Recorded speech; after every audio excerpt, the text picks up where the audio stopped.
Welcome to ICL on a Wednesday, that wonderful day of the week that JDZ claims is the best ICL.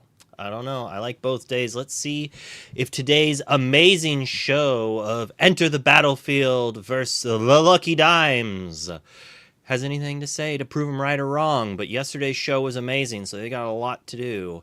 But let's play our favorite game where you guess that caster. Hello.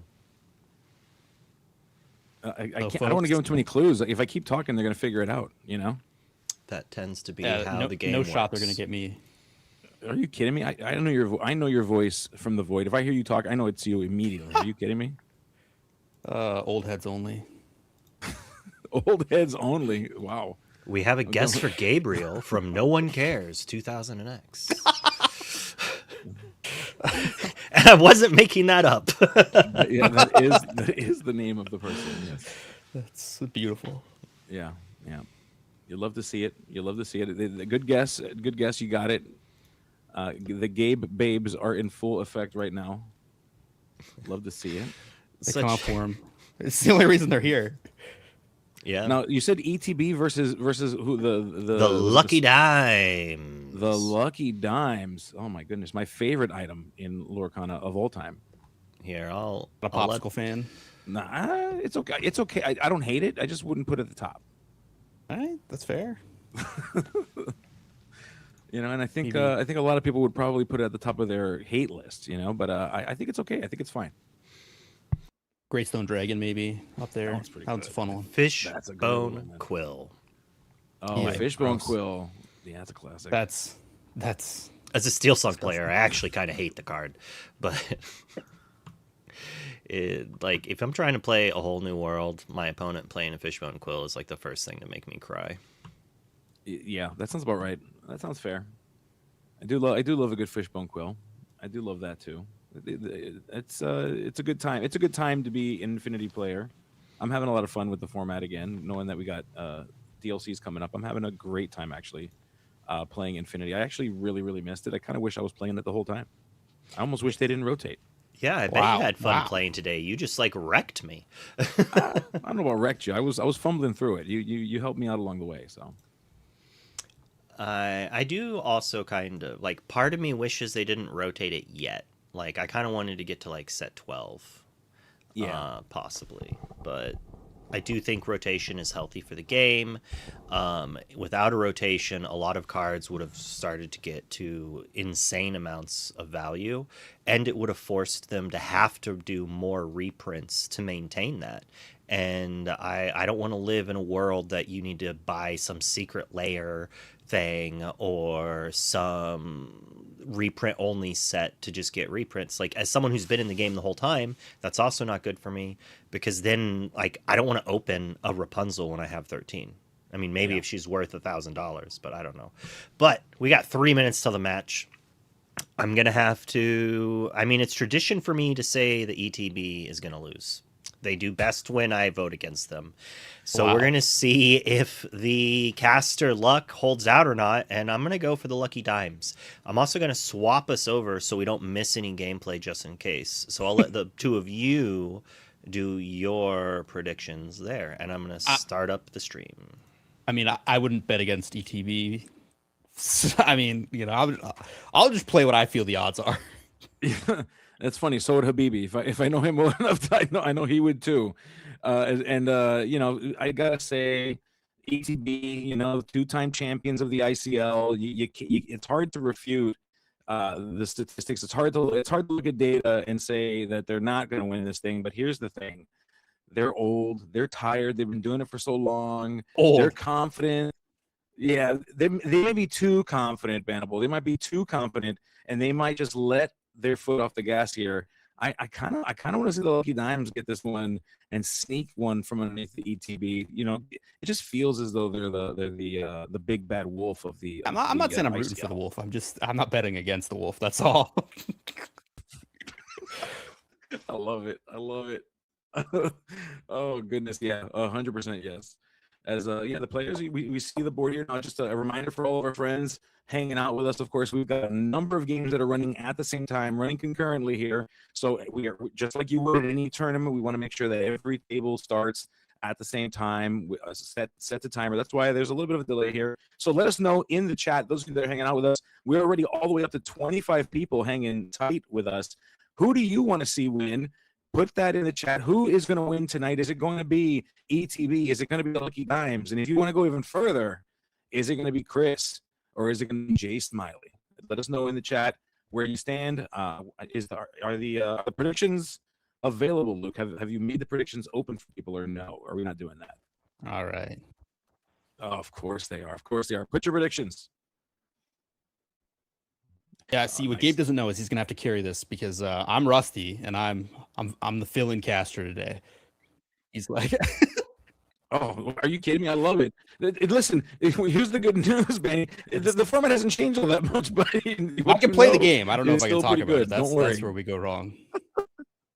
Oh, of course. Now we see, okay, so we do see that there is a Palace Guard on Chris's side. I missed what was inked. We do see that it is Emerald Sapphire on Jay Smiley's side.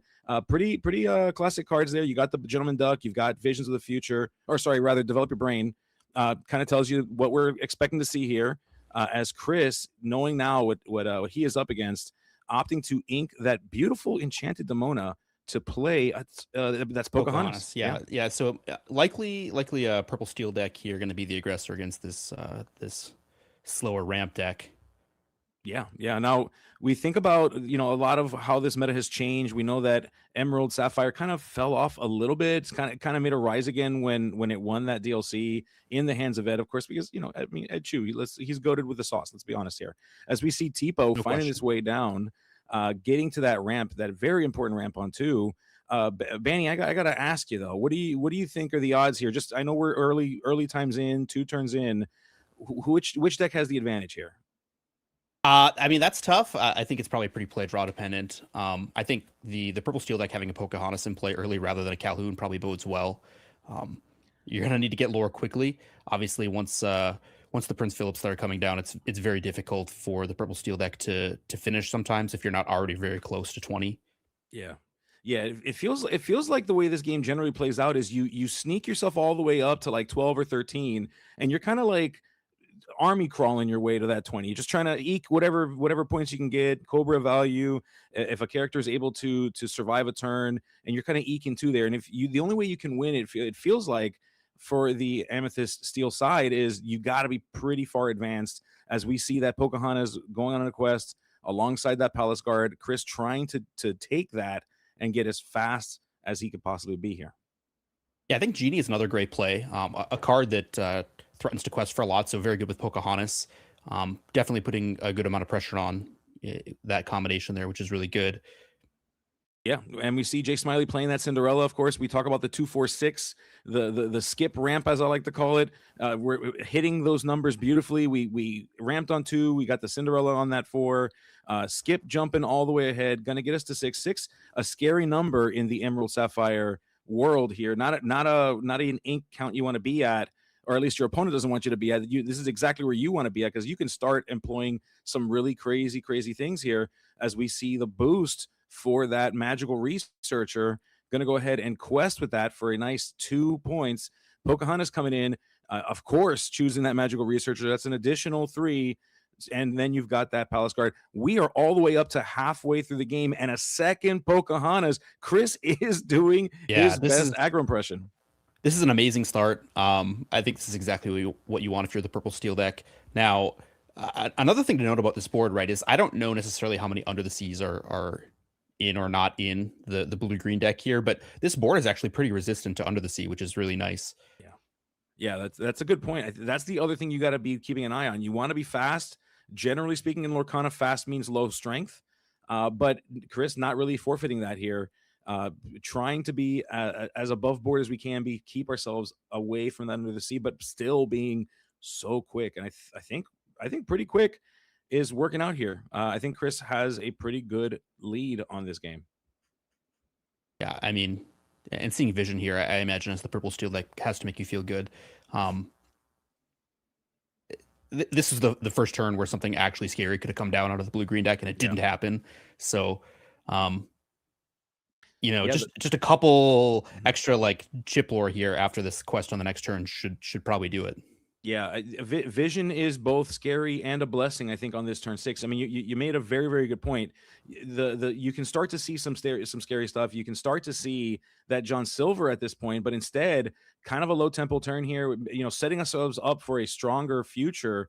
We vision into something, probably the best card in our deck, likely, as we go ahead and set the stage for a scary combo, putting one piece of that puzzle down. Because this will likely be the way, rather than an Under the Sea, that we'll get to a full board clear with all these characters. Yeah, and this is basically what had to happen. Because the Under the Sea wasn't going to do it, it's going to have to be a shift plus board wipe with the Prince Philip. Yeah. Oh yeah. because one board wipe isn't scary enough, Benny. We got to try to hit him with the second one. Well, I mean, that's what the deck does. I don't know. You're like, this is why you brought these colors. This is why you're here. And Chris is here to win the game. Right. I mean, he's going to what, 18, 19 lore? I just don't. This is crazy. Oh, and he shows the Cobra. He shows the Cobra. Wow.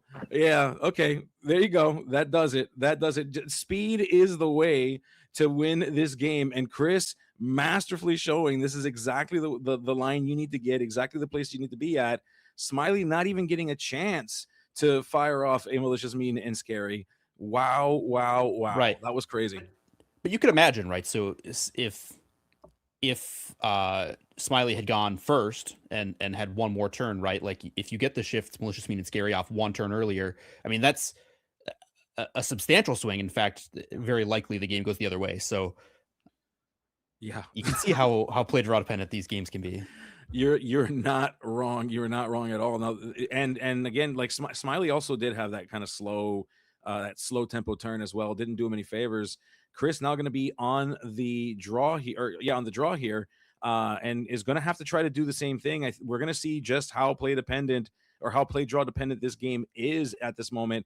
If Smiley is able to just completely dominate from beginning to end, I mean, there's just no question about it. This is certainly one for the ages here. Yeah, I'm hoping to get to a game 3. That one went so quick. It's almost anticlimactic.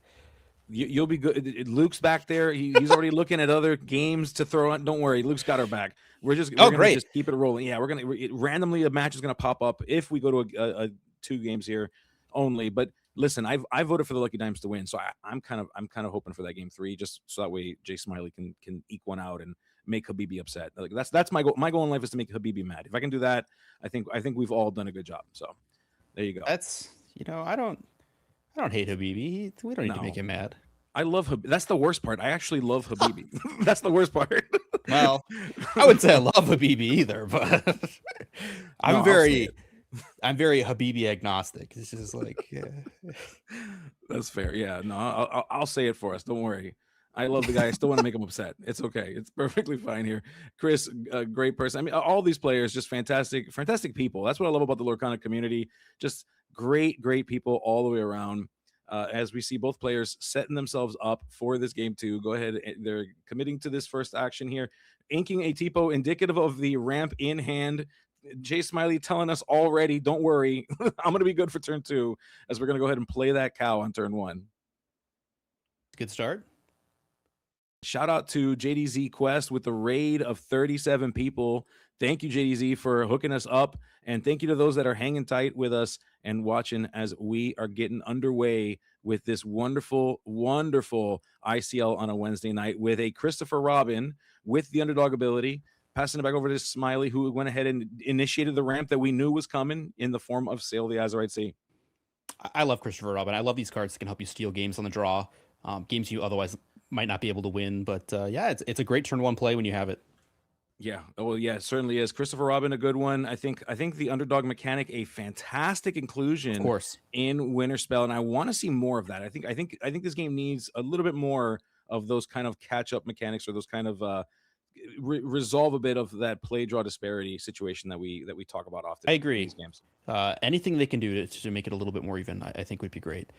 We don't need to limit it to 1 drops. Hey, we can have 2 drops, whatever you want. I mean, more stuff like the 3 drop hey also very good.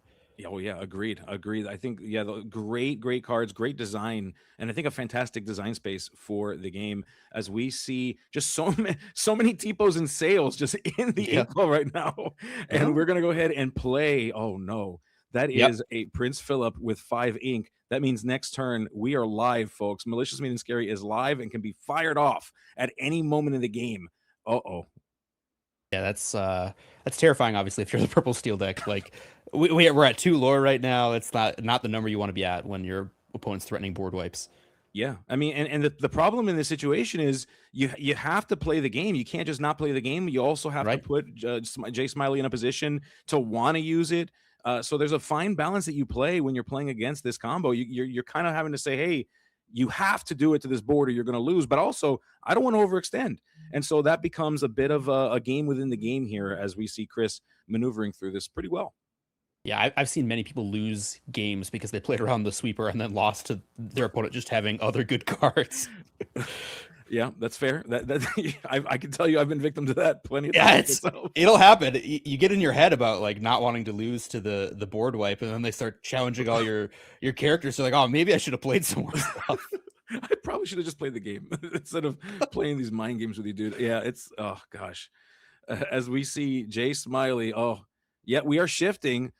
Okay. Notably, no Malicious Mean and Scary. So, but hey, you know what? A 6/6 with evasive that can challenge, pretty good if you ask me.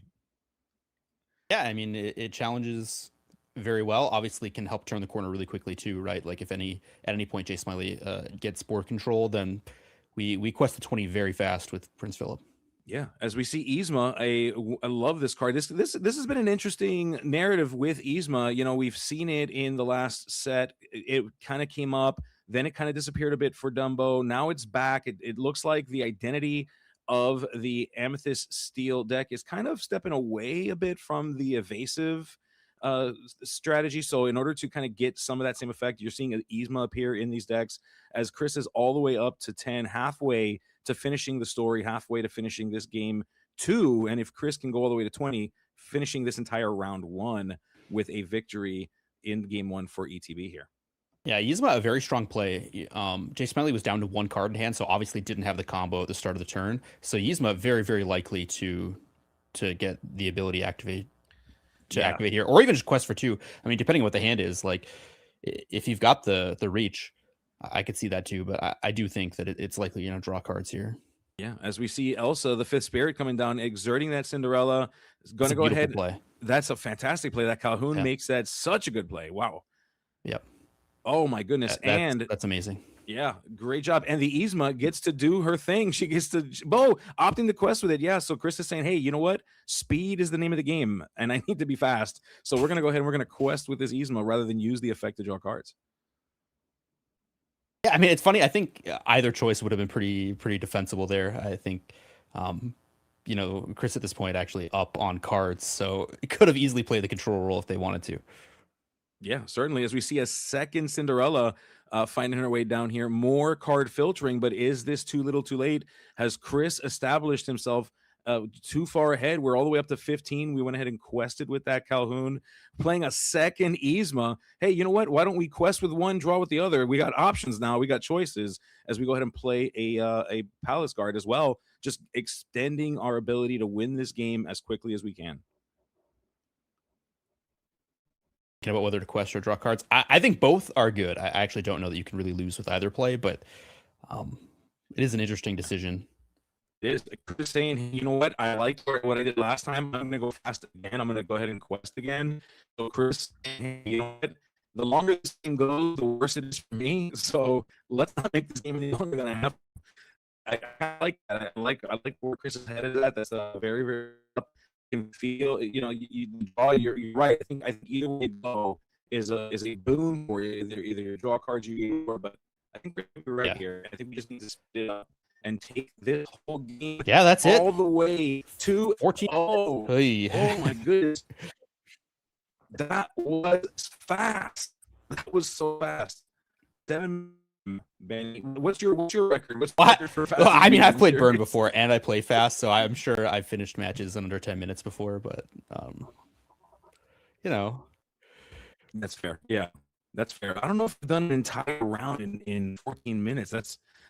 I can say I've done a game I've done a game as fast as one of these games for in sure. Magic Online with Chess Clock, I know I've done like 2 minutes off my clock before. I mean, that's just like smash an F6, but that's crazy. That was a different time. Oh goodness gracious! Yeah, that is crazy. So Luke is in the background, I'm sure, finding us another game throw on screen for us. So usually when this happens, though, it's we're usually approaching going into game 3 for the team. I think it's very reasonable at this point. We might actually jump in the middle of a 1 or the middle of a 2 here. It would be crazy to jump in the middle of a first game and almost get two full matches in. Yeah, and I'm being told I sound like a robot, so we'll see here. Hopefully that is not the case, or that it's been resolved. I'll be a little bit closer to the mic, and I'll see if we can not sound like a robot, folks. So let us know in the chat if I still sound like one or not. But yeah, well, okay. So yeah, Luke is identifying for us a game for us to play. But my goodness, that went by super quick. ETB, if they can keep that up, I mean, just showing us why they are the 2-time back-to-back ICL champions. With gameplay like that, dude, it's crazy. That's clinical. So, Benny, what have you been up to, buddy? I haven't seen you in a bit. We haven't talked to you in a while. What have you been up to? Life. I've been playing Lorcana. I'm around. I just, I don't. I haven't been flying out the last few months to tournaments. There's like not that many big tournaments by me, so it's hard to appear on stream or in major events. And like, I didn't go to the last DLC in Europe, and you'll see me at Indy. I'll be there. Oh, cool. All right. Yeah, good. I'm glad. I'll be there too. I got my tickets. I'm excited. I can't wait to see everybody there. It's gonna be a lot of fun. Get to play some Infinity. They always are. I'm bringing Don't Break the Ice. So we're gonna have some great fun between rounds in Indianapolis. Wait, Don't Break the Ice. Okay, yeah, I'm finding you. I am finding you. Don't be scared. We're gonna play. So we see Ben from the Emperor's New Crew. 1 game down for Ben. So Ben has secured game 1. They're currently in their game 2 versus Impact TCG. Katie Walker. I love that map, by the way. That's that bippity boppity boom map. You gotta love that. It's one of my favorites for sure. Yeah, it's such a good one. As I see inking of a Moana to play that the Aurora. So we are looking at a Amber Sapphire, what appears to be Princess deck. And I love to see a good Princess themed deck here. Yeah, I do not know what that deck looks like. This is going to be an interesting one for me trying to figure it out as we go. Yeah, if we have the Sapphire Aurora, we could use the first Aurora to play that one and shift right away. That's one of the cool lines of this particular strategy, whether we have it or not, as we see Alice, growing girl, finding her way into the inkwell. Some fantastic cards in play as we're going to go ahead and play that Illumineer. Lots of princesses, folks. This is a princess deck. This is Disney Lorcana. It makes sense. It's beautifully on brand. You got to love it as we see Ben initiating that ramp, playing Bazils and Sails. So far, we are Sapphire.deck on Ben's side. Can't really tell what the other color is just yet. Although with some Bazils, could be playing Blurple.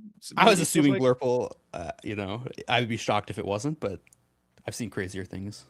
Yeah, certainly as we see, and I gotta say, we've got Katie operating with having the cards upside down. I think this is a good sportsmanship here, wanting Ben to be able to see the cards clearly. I think that's a big part of that. So both cards upside down here for that purpose. Oh, look, there it is. We're gonna go ahead and shift that Sapphire Aurora. So suddenly all the other characters have ward right now, namely being Illumineer. So did Ben miss an ink? What am I? Did we miss? Did we not? I thought we had. No, we're good. We're good. I lost my mind. I just, You're only slightly crazy, Benny. Not entirely crazy. You're fine. This makes perfect sense. I was like, for some reason in my head, I was like waiting for the ink, and then the Aurora came down. I'm like, what was I looking for?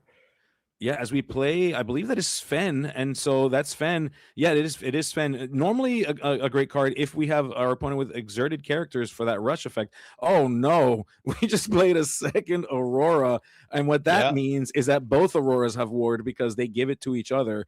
This is about to go crazy, Benny. Crazy.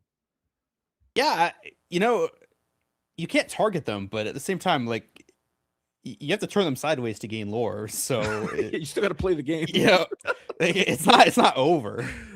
That's true. That's true. It does make it interesting as we see. Certainly.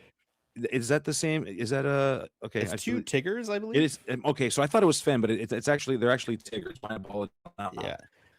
So they're bouncing all the way. We see, okay, so now they're rewarded. Okay, but now we got a barrier to your ability to challenge these characters in it sounds like I'm going robot hard. Everyone sounds like a robot. I am hardwired in, folks. I swear. The internet right now, I don't understand. It's probably Luke. If you hear me, it could be, but the chat is saying I sound like you sound great to me. But that's okay. Thank you. You know, you sound fantastic too. He gave T1000 over here. The game variant came from the future to talk about to boil the frog. Like, you know, get used to your AI overlords now while you still can. I'm the first one you should be worried about.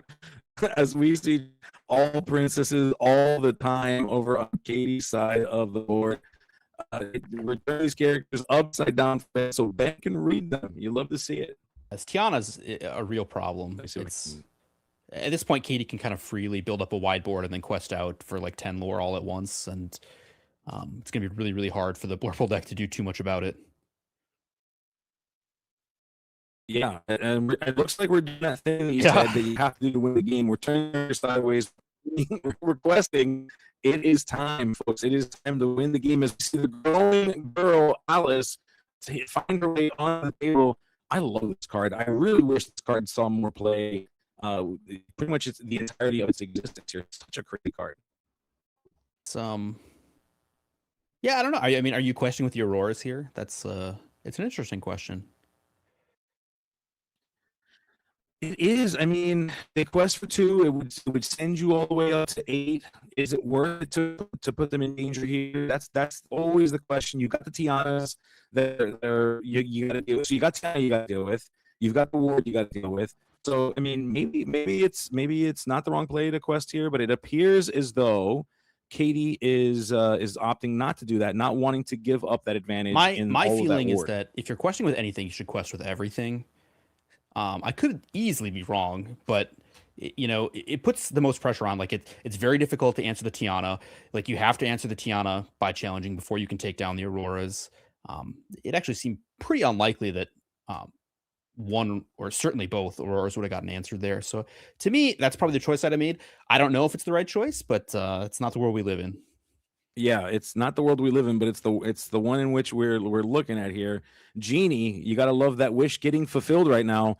So Ben just committing to the plot here, just getting characters on the board, saying, "Hey, if you want to go character for character, I can do that too. I can play characters just like the rest of them, and we can continue to advance that strategy to try to manage your ability to gain any amount of lore." And Katie being put in a position where she's gonna have to start thinking about whether or not it's worth it to quest and to put these characters in any kind of danger. So I think Ben right now is in a pretty good spot.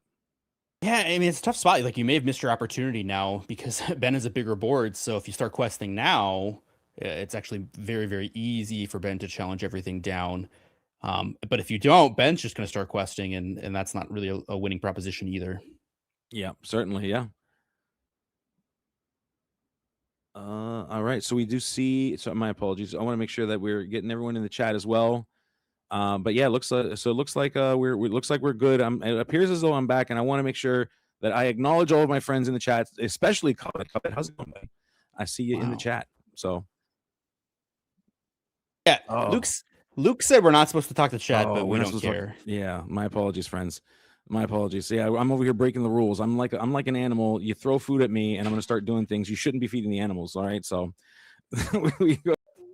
we are going to. It looks like we went on that quest.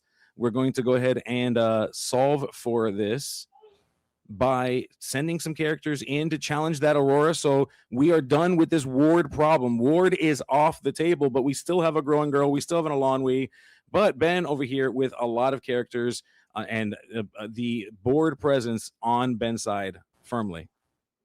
All right, thank you for carrying, Gabe. I got a 4-year-old who really wants to know what I'm doing right now. I love it. Yeah, you know what? Tell them that we get them involved. We want them. We want all the people playing the game 4 years old and up. We love it. We love it. I'm trying to get my son to ask about the game. Are you kidding? You should be fortunate. My son is like, I don't care about these cards. What are you doing? I'm very fortunate, but he's now messing with my green screen, and he's got the dog in here. That's even better. Are you kidding me? I feel like that makes for great television. That's exactly what we want. We go. Oh, all is well now. I should have locked my door. No.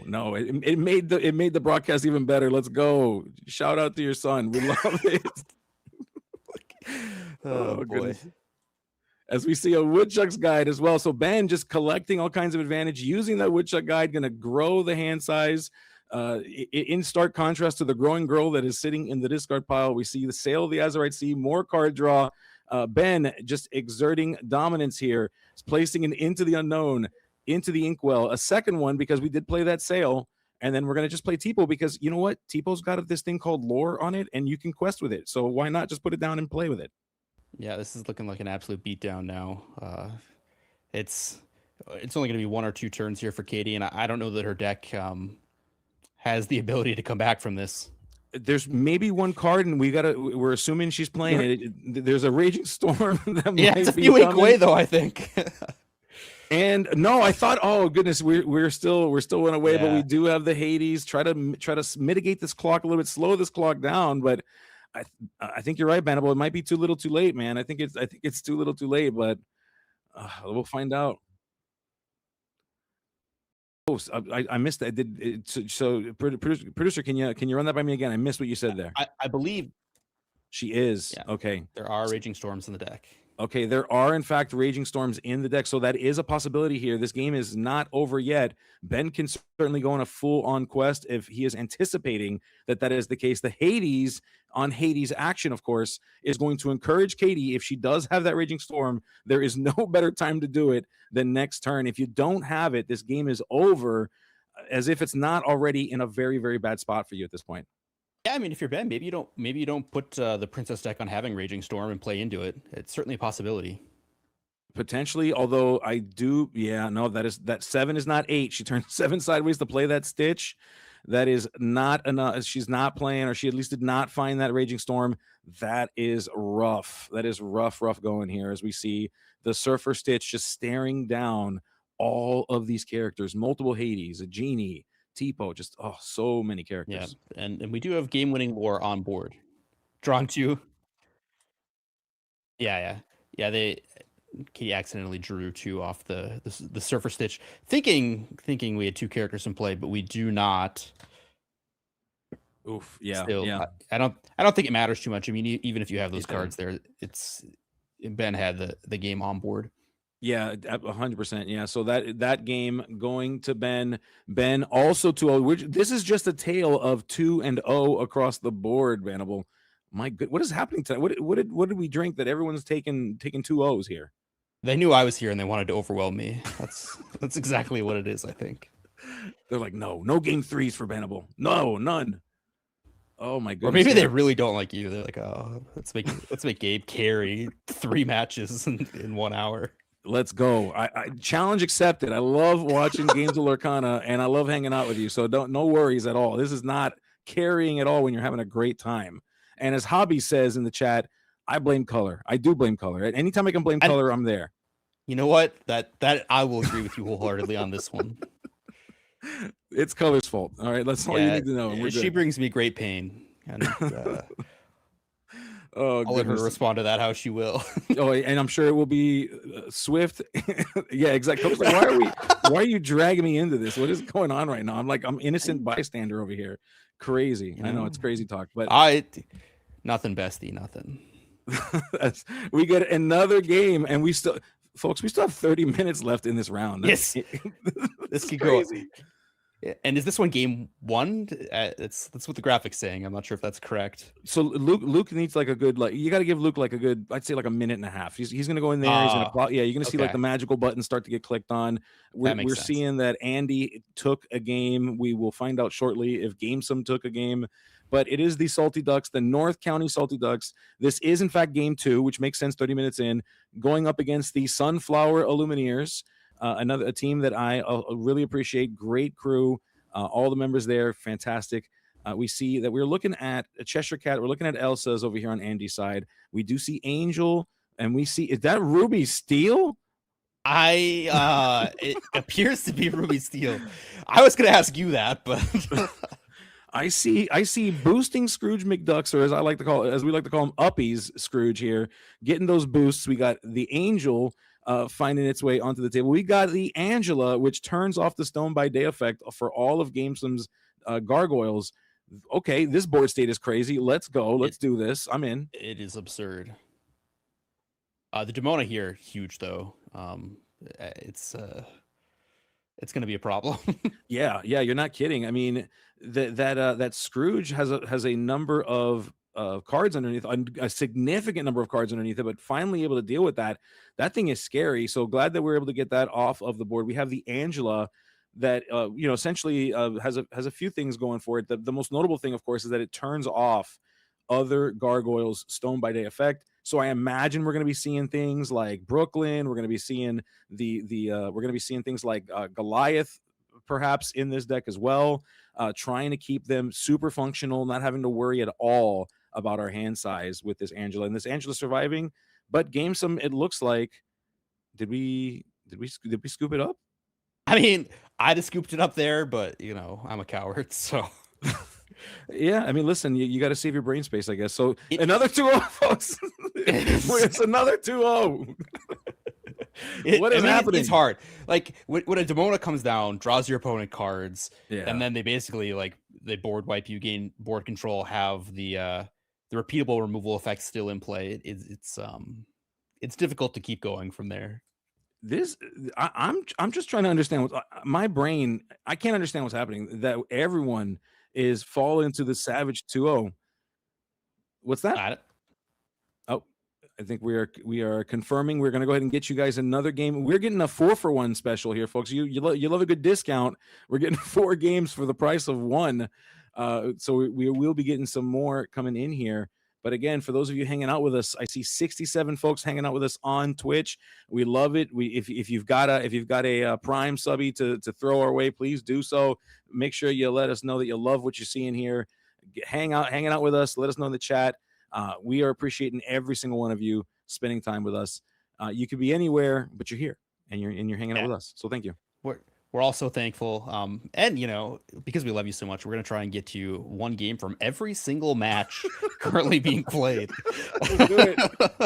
Let's do it. Yeah. You know what? I think we're going to run the gamut. We may in fact get to see every team on Wednesday right here. So that's going to be crazy. I love to see it. All right.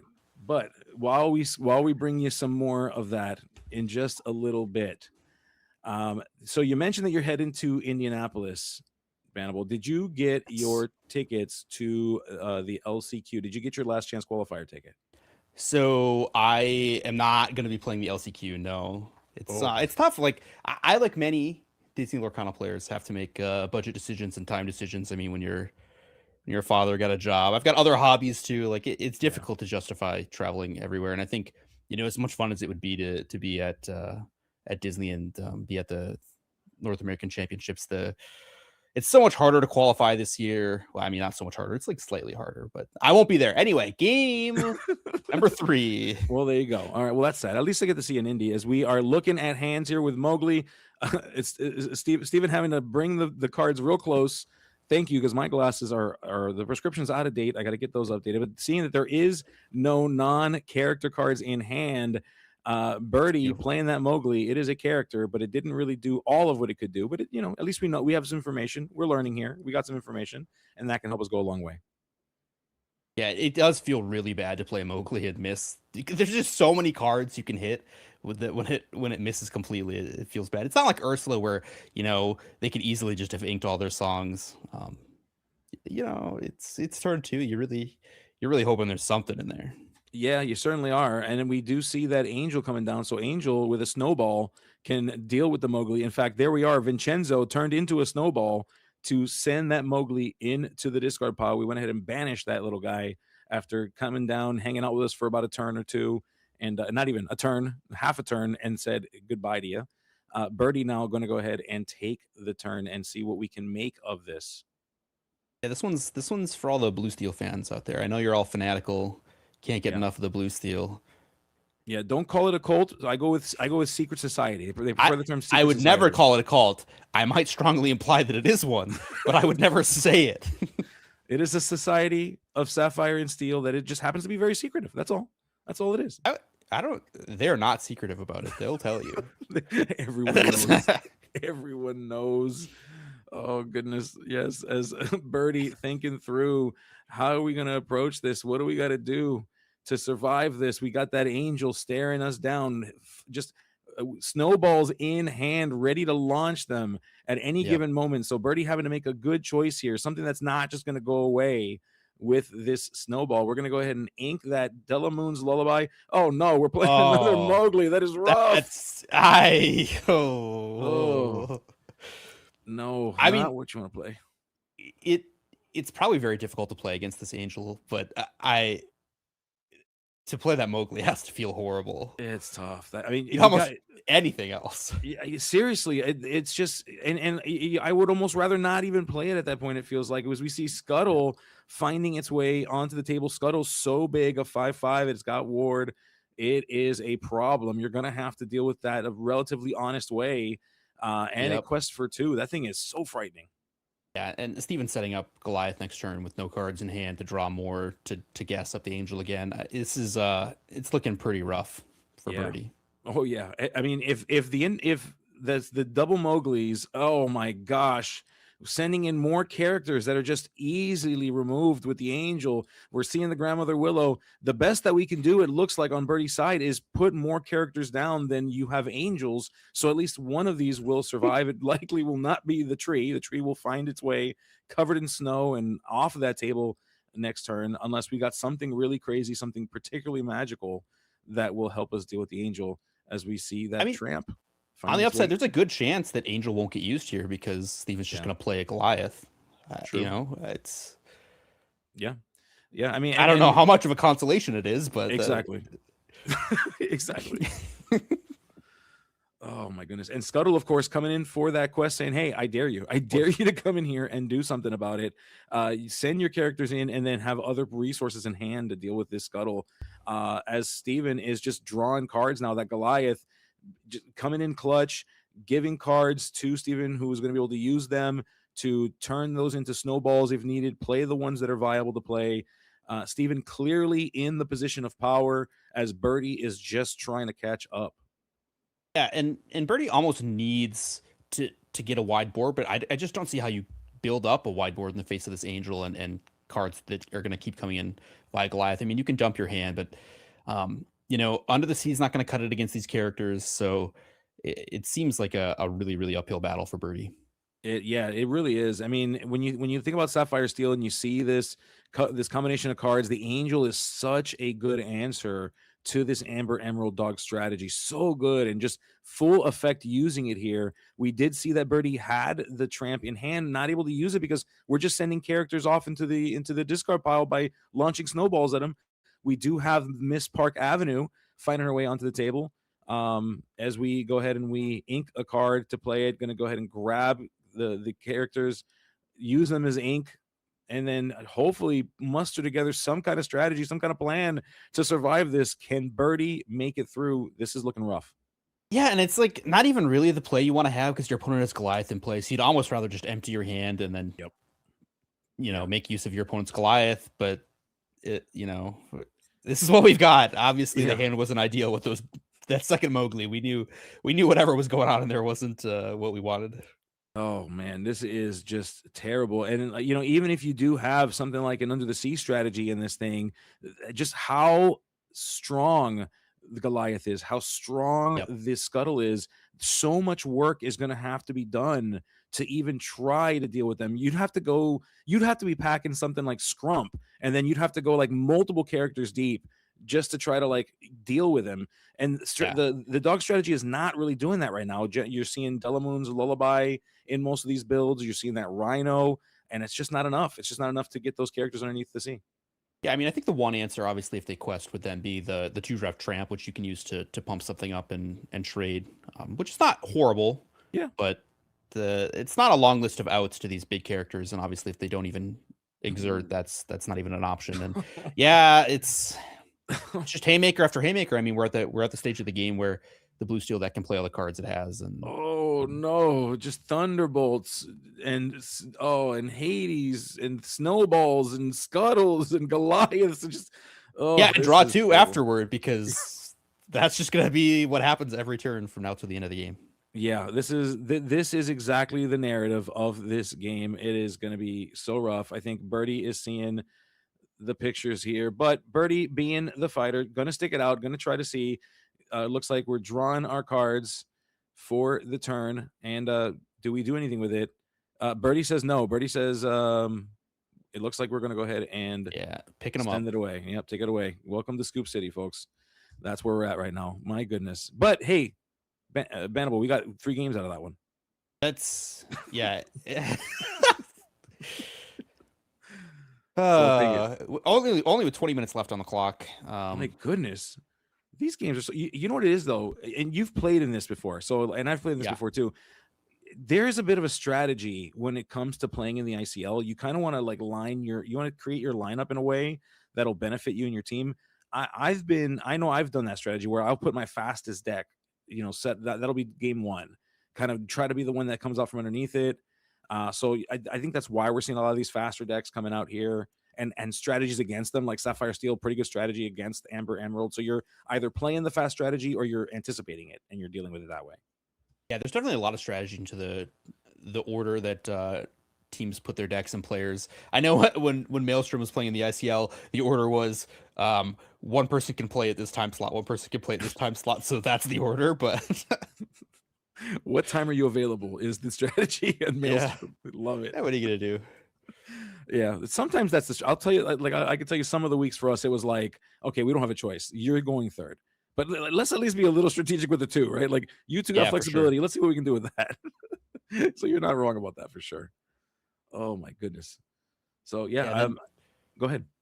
I was, trying to mix up the decks people are playing too. I know that's like a trap we would walk into where we'd play against teams and they would just know exactly what we were doing because we were playing the same decks every week. Yeah. And there's a lot that goes on. Like if you want to sit and study your opponents week to week in the ICL, you can absolutely do that and glean information. Like if you know the person going third almost always plays dogs, like if dogs is still available, you might be able to bet that you're going against dogs and you can take advantage of that in the altar phase.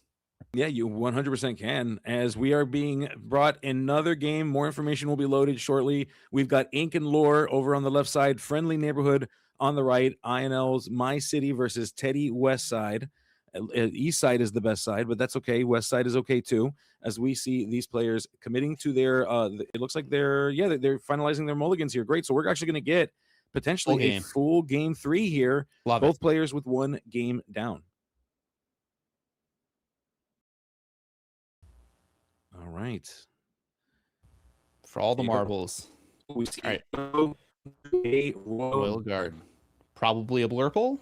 Not necessarily, but that's where my head would go. Could possibly be Amber Amethyst. Right, it could be. I think my default thought process is Blurple too. It would be My City.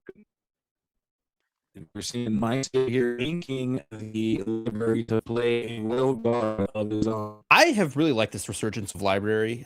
For a long time, I thought it was an amazing card. It got a ton of play, and then it kind of vanished from deck lists for a while. But we're seeing it come back, and it can really catch people off guard. 8 willpower is a lot to take out for 1 location, especially as early as turn 3. Yeah, library, I think instantly potentially Amber is the upper color. So we're gonna find out shortly as we see the I guess right. We see some of the will coming down with an Illumineer. So we're gonna here. My City says we're gonna just send these characters down, create our own version of ramp. We got Burple. I still don't know exactly what Teddy's playing, but Guidebook on 2, Crack on 3 is not the play any deck wants to make. I can confidently say that. No, You have to do that. You don't want to. I don't have anything else sure. I can do play. Holy smoke! Yeah, so we do see slow tempo turn here for West Side. Not really able to do everything we can do. We see her bouncing all the way. Yeah, this is a That problem. character, Teddy's hand. That's a wide board, and in a mid-range matchup like this, you really don't want to lose this much tempo. Yeah, that's putting it lightly. I mean, and we're just running for it here. We've got so many characters, so much advantage. As we know, Blurple generally is better going at a 1-to-1 strategy. It has removal by dealing with things one at a time, with some minor exceptions. They could be playing things like a Spooky Sight, for example, if that is even part of the deck. But generally speaking, you think about Blurple, you're thinking about like single target removal here. So yeah, and a lot of challenging, but very hard to challenge with 0 characters in play. Yeah. Like for example, at this turn, you'd probably want to play something like an Isis, but you don't got characters. So instead, we're going to play Tigger. We're going to send that Grandmother Willow back to hand, try to minimize the benefit of that discount that it could give you going into next turn. Yeah, and Tigger's a good play, but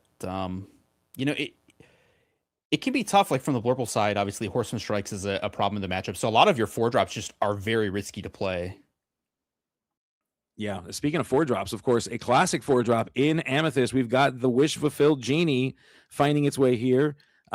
Great for speeding up the game, great for card draw. Just generally, probably one of the best cards in the game. I'm sure some people would put this in the top 10 or 15 cards of Lorcana for themselves. Who's not putting it in the top 15? I know, you'd be crazy not to. I'd even go as far as 10. I don't like, maybe in Infinity it's not, but I think in Core it's got to be up there. Yeah, which I mean, there's a lot of people who are in the camp of it's time for it to go. Like there's a lot of Blurple players in Core that think that it's holding them back, and so you're seeing some decks that are not even playing it going. And I think that's primarily a European thing. We're seeing that in Europe a lot, kind of forgoing the Genie for Isis, Vanderchill. And so it'll be interesting to see where we land on that, whether it is the way to go. My city, of course, not getting some of these characters dealt with by way of Tigger, by way of Cheshire Cat. So Teddy Westside, I think here doing a good job of trying to claw back some level of control, some measure of tempo here. Yeah, honestly, I think this is about as good as you could ask for Teddy Westside after that opening, which was objectively bad. Yeah. But that Cheshire Cat was kind of the perfect play there. You get to answer 2 things, and then of course the Cheshire Cat sits in play, and it's a very scary card to have your opponent having the Cheshire Cat in play. Now, obviously, it gets answered here with the Elsa, which is definitely good for the Amber Amethyst player. Oh yeah, and my city hanging tight here, playing the cards at the time you'd expect to see them. We're seeing Genies on 4, Elsa's on 5, so we've got the sequence of cards that we want when we want them. Speaking of cards on 5, Hades making a deal. The question becomes, will my city take the deal? Yeah, and I think it really depends. So I don't know how many cards my city has in hand, but you have a tempo advantage here, and if you think you can gas up on your turn, it might make a lot of sense to let your opponent draw and then just try and win with the tempo advantage. Right, you're already at 8 lore, which is kind of the one spot where you're already ahead, but that's not the choice that we see made. No, yeah, it's saying I do not want to give you any more resources. I'd rather Genie. As Teddy Westside finally, for the first time in this game 3, able to go on a quest with that Tigger, getting 1 while my city is sitting at 8 right now. Yeah, and, it's this one could definitely go either way, but I'm glad that Teddy was able to pull this one back here. Yeah, we're gonna see exactly what Teddy Westside can do with this. I think you made a good point. The start wasn't fantastic. We're a bit of a clawback here. Can my city maintain control? That's gonna really be the question to be asked here. We're gonna find out. I wish I knew exactly how many cards they both had in hand. That it's so important right now, man, but I can't tell. Yeah, I would put leave their cards on. It is. It's tough. I'm also the kind of person I like to look at it and while we're doing that. We see I do this neat party trick where I just remember what cards are in my hand, but I know that can be a challenge. You're supposed to laugh, Gabe. You're supposed to laugh. This is crazy. I know. Sorry, I apologize. Everyone's saying this can hear me, so they're saying there's Robo in full effect right now. Everyone's saying I'm like robot. Oh God. Yourself, it looks like these folks. Yeah. So I'm trying to see if anything I do for mine, but I've reset everything that I could without completely throwing this dream out the window here. We're gonna go ahead and send this else on quest. We're gonna try to win this game by being somewhat fast with one character, but can Teddy Westside solve for this? Yeah, I mean, this could absolutely go either way. I mean, if you're drawing 2 cards off of a guidebook, those are not the 2 you want to hit. So yeah, I think this Hades is really good here. Assuming the 2 cards in Teddy's hand are decent, this is possibly swinging toward his side at this point. Yeah, I mean that Hades, a big one here. That's going to be a problem to deal with as well. I mean, just a big character, lots of willpower, 3 strength. You know, able to deal with some stuff. We see the Woodchuck guidebook on My City, trying to get resources, trying to get to answers that can give My City some level of advantage here. Try to continue to push the board in the favor of My City, but Teddy Westside saying, "Hey, I am going to go ahead and I am going to just continue to put pressure on this game." In this board state, and eventually I will be able to take control. But oh no, they never come back. Those 2 characters will stay exerted going into the next turn. Yeah, I mean, it's like an okay tempo play. I mean, you want to play that Carpenter a little bit further ahead on board. You know, this Hades can still challenge, and it's not like the tree and Alon we are questing for a ton of lore here. So it's more just buying time than anything. Yeah, certainly. And sometimes that's what you need, right? Like it's just a matter of delaying the inevitable, but it could also be putting you in the right spot. Like it might feel that way, but in reality, you're waiting for an out, you're waiting for an answer that gets you what you need, that puts you just ahead in exactly what you're trying to find. So the answer sometimes you find with a delay, and sometimes the right thing to do is nothing at all. Yeah. Actually, I think maybe My City's playing toward a Raging Storm here. Like this is a lot of. To have 4 cards in hand, have drawn that many cards and done mostly nothing for 2 turns. If I were a betting man, I'd be thinking maybe Raging Storm here.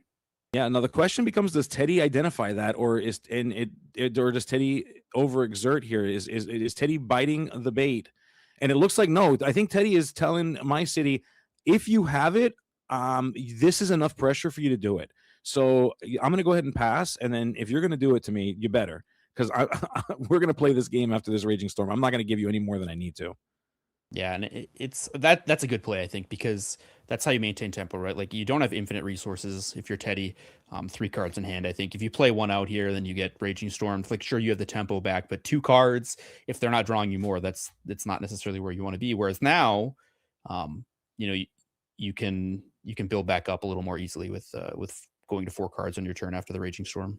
Yeah, now kind of slow. I will say if that's the play, you'd imagine there'd be more of a decision to slam that down. Although I think Teddy's choice to slow this game down is going to put My City in a thought process of like, well, is it actually worth it? Like I'm being goaded to play this thing. I'm being baited in a way to play this thing. So do I even play it here? I don't know. I don't know if you have to, if you don't, if you've got it here. So I think My City's making that decision, which is why there's a bit of a thought process. Yeah, I mean, it depends like what your ability to add additional pressure without like sacrificing a ton of resources is, right? Because if you feel like you need to like draw cards and maybe you have like another, they never come back, you could buy some time that way. That's certainly an option. Yeah, and My City opting instead of sending a Raging Storm, if there even is one in hand, opting instead to say, you know what, I'm going to keep playing to the board. We're going to play this Demona that has Challenger and can challenge for a lot. I'm going to play this Cheshire Cat, which is going to help me collect some advantage. And I'm going to put you in a position to come after my characters. I'm in the lead. I'm going to stay in the lead is ultimately what My City is telling Teddy Westside here. Yeah, it's still anyone's game. Yeah. This is an interesting one. I think this is a great game to watch here.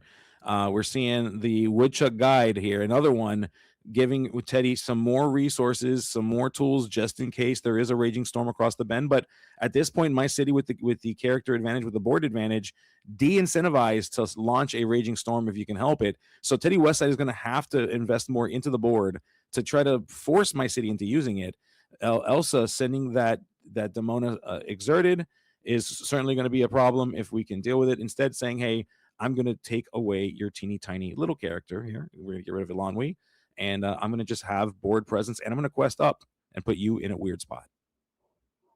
Yeah, and you can like prevent the Demona from coming back on the next turn, right? Because my city has too many cards in hand.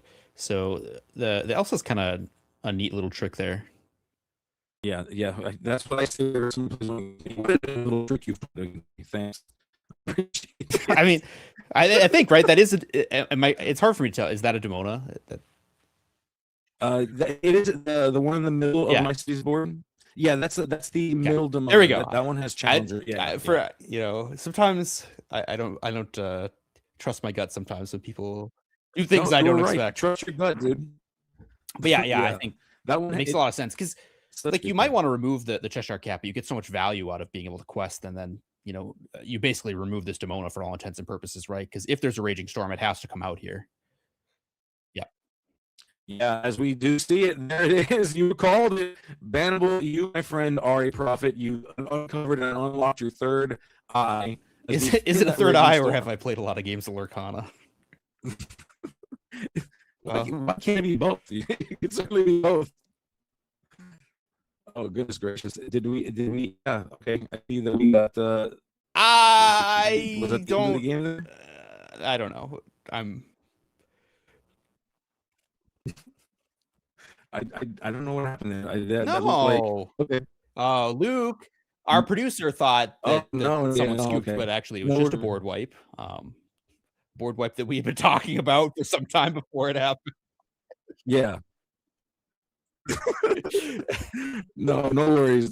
Yeah, we were playing a trick, you folks. That was not the end of the game, so we are good. That was just a board wipe, as we discussed, just a Raging Storm, and board wipe is not empty anymore. We see Hades not looking for a deal. This is what I like to call when we play Hades without a character to choose from. Cheshire Cat. Yeah, now that the boards have really emptied out, it's worth noting that there's 4 minutes left on the clock, so there's someone's gonna have to apply some pressure here. Yeah. Well, hey, Hades and Cheshire Cat into your equal is certainly one way to do it. As we see, my city only playing the Cheshire Cat makes me think that there's another Raging Storm, but we'll see. We'll see what happens here. Oof. I mean, yeah, like chaining Raging Storms now could be big. If Teddy Westside sees that coming, we can certainly try to. Oh yeah, you're right. Look at that. We went ahead and we launched a second Raging Storm, wipe the board one more time to try to just keep control of this game. My city with 13 lore, Teddy Westside with 10. Can my city reestablish here, or is Teddy Westside going to try to clamor back and take this game from him? And this is the most annoying spot for the Blurple player. I've played a lot of Blurple, and now you're sitting there thinking, like, how many Raging Storms is my opponent playing? What are the odds that they have another one? If I play everything I have, which at this point is looking like a whole lot of nothing for Teddy. But yeah, it's tough. You know, you're signaling to your opponent when you play a TPO and you say go. Like that is a tough place to be. And then of course to follow suit a Genie with an Elsa. Oh, yikes. Yeah, I mean, you're looking at what, like removal on Teddy's side. That's kind of really all that could be there. Yeah. Oh, goodness gracious. This is rough going here. My city, 2 characters in, Teddy Westside indicating not. Oh, just kidding. There's a Hades, and Hades that makes sense. Pretty good here. Yeah, I would agree. Yeah, you wouldn't necessarily want to run Hades out on an empty board, knowing your opponent is going to have something to play. So, possibly another Hades in hand, but I'm thinking maybe like Into the Unknown, possibly Let It Go type stuff. Yeah, Into the Unknown, has been finding its way outside of a lot of these lists. I think in place of cards like Let It Go, in place of some of these character options that they're choosing. We see Tigger finding its way onto the table. No target for that, so that is just a character just to try to apply more pressure to the game here. 2 cards in hand for my city, so options and availability limited as to what we can do. Teddy Westside appears to have the same number of cards, going to 3, it looks like. So options starting to dwindle here, Bannable, and that could be a factor too. Yeah, I mean, 14 lore is not 0. That's it's worth noting. Wow, that's another Hades. So third Hades. That was the third Hades. The 2 Hades looking at a Tigger. This is looking real scary for my city. You're gonna have to have something to answer really strongly here. Do you? Hey, maybe another Raging Storm. I don't know. Oh my gosh, we turned okay, so 3 sideways, not 8. 3 locks down that Hades where they never come back. That's not bad. I mean, at this point, like you have enough lore that buying time is starting to get pretty good. Yeah.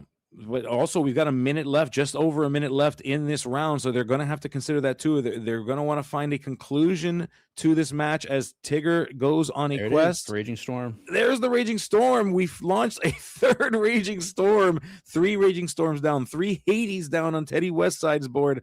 My goodness, we're coming to a pretty crazy finale here. I was gonna say, can we appreciate, like, after all the games we've played, that we finally have a nice back and forth close game? Yes, please, thank you. I love to see them. My gosh. All right, how does Teddy recover from this? Demona, okay, draw cards. Not bad. That's not bad. I was thinking, like, why are we inking? But Demona is exactly why we're inking. That makes perfect sense. And we're gonna go ahead and play a Dumbo. Oh my goodness. So we've got more card advantage, more ways to collect lore. Teddy Westside coming in strong after that Raging Storm, banking on my city not playing 4. I wonder if Teddy was holding on to, like, Hades, Demona, and you don't want to run out the Demona with these Hades in your hand, so that's why that Tipo turn happened, because it's just a very awkward timing. But Demona, obviously an amazing card to hold for post sweeper. 100%, yes. And Horseman Strikes coming into play, removing that Dumbo, leaving Demona all by her lonesome. The question becomes, do we have World's Greatest Criminal Mind to try to clean up that Demona? It doesn't look like it. If I did, I'd slam that thing. I'd be like, yeah, get out of here. Quick slam down to that card. But my city playing a little slower than that, thinking through what are we going to do with the remaining resources. Genie, wish fulfilled. Good way to advance the clock. Yeah, your opponent's starting to obviously run out of things like Hades, having played 3 already. So I would be trying to put as much pressure as I could on here. It's unlikely that you have the 4th Raging Storm. Now, I don't know what's in my CD's hand. Anything could happen here. But when you're at 15 lore, anything you can do to get a couple more is going to be strong. And then Teddy's going to be incentivized to make sure he's under 2 cards in hand here. Yeah, and just putting more characters on the board. Keep in mind they are currently in turns if the clock is not lying to us. So you got to try to get to 20. You don't want to end this thing on a tie, especially as back and forth as this has been. So you need characters on the board to try to get you to 20 before those 5 That'd be turns a very are anticlimactic way for this to end. It'd be terrible. These Demona mirrors are always funny, because the best answer to a Demona is often just your own Demona, locking it down by making your opponent drop to 3. Yeah, Cusco. Interesting. Cusco. That's from flashback Skies. Here. Okay, it is. Yeah, I guess we were expecting to deal with either a location or a item here, and that Cusco, a great tech card, a good tech option here. Going to go ahead and send those characters on a quest. We're running all the way up to 14 on Teddy's side.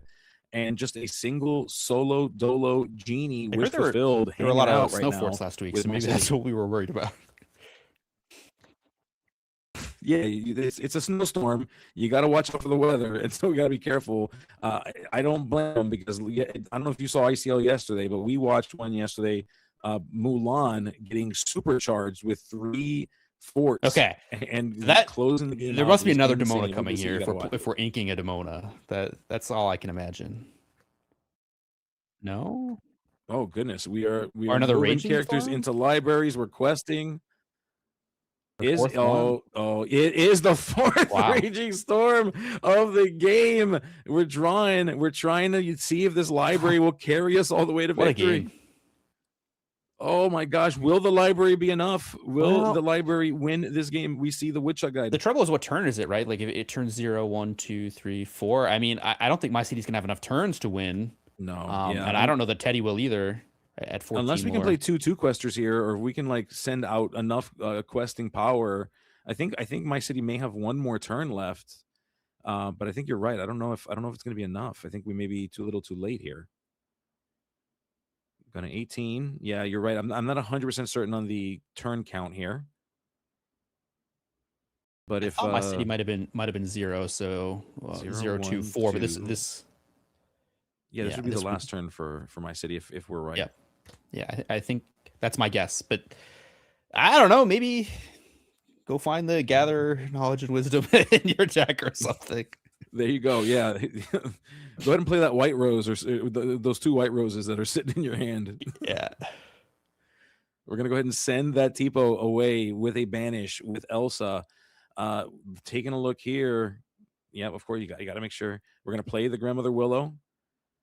So my city's still trying to establish a board. Maybe we're wrong about the turn counter. I'm not 100%, but looks like we are going to, ink ourselves in a lawn. We still got a plenty of ink here. Using it to play a Demona. It's just establishing a board with tons of ways to win the game. Does Teddy Westside have the ability to stop this if this game isn't already over? We're going to find out. It's possible our timer was... Okay, this is turn 5. Okay, so then that was, so that was all that. Yep. I think my city was just showing what if you know what my favorite game to play is Ben. Would I have won the Would I have won game? Yeah. Right. If I had just Horrible. one more turn. If I had just one more turn, this is what would have happened to you. My favorite game. My favorite game is playing fast enough that this doesn't happen. Oh, certainly. Yep. As we see, I love it. As we're seeing Teddy Westside just thinking through. I mean, you don't want to end this thing on a tie. You don't want to give your partners nothing to work with. Both of these players wanting a victory, but neither player potentially getting it. And unfortunately, oh my goodness, we have been joined by an indigenous and notorious JDZ Quest. What is up, my friend? Yo. Indigenous? The rare and indigenous. You left the rare part off.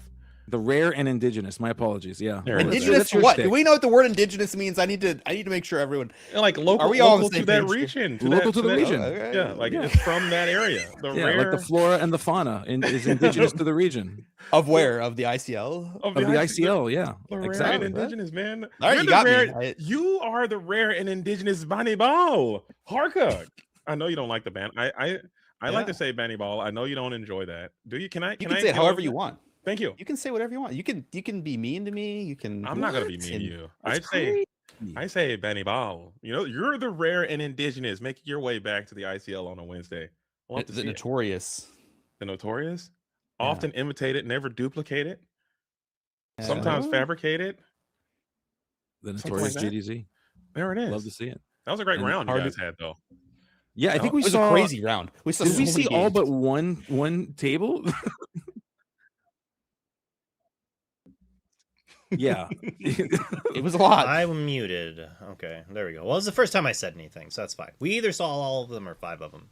There you go. All right. Very cool. Well, listen, I had a great time. You know, I was only going to get 1 round, and I still got 5 games out of that, so that was fantastic. I had a great time. Yeah. That was good, man. That was a good one. I hope we get another one like that because that does make it a little fun to see some unique and interesting things. We have been seeing some of the Illumineers coming in from the ICL on a Tuesday, which now I have said is better than ICL on a Wednesday because they came out yesterday and they were absolutely cooking.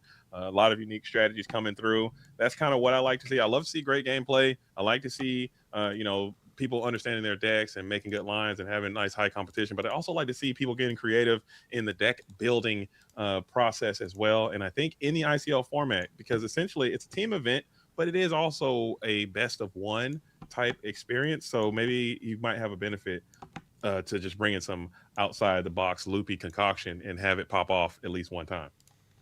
Well, we're going to cut to the game really quickly so we don't miss any of it. So, Gabe, if you want to say goodbye.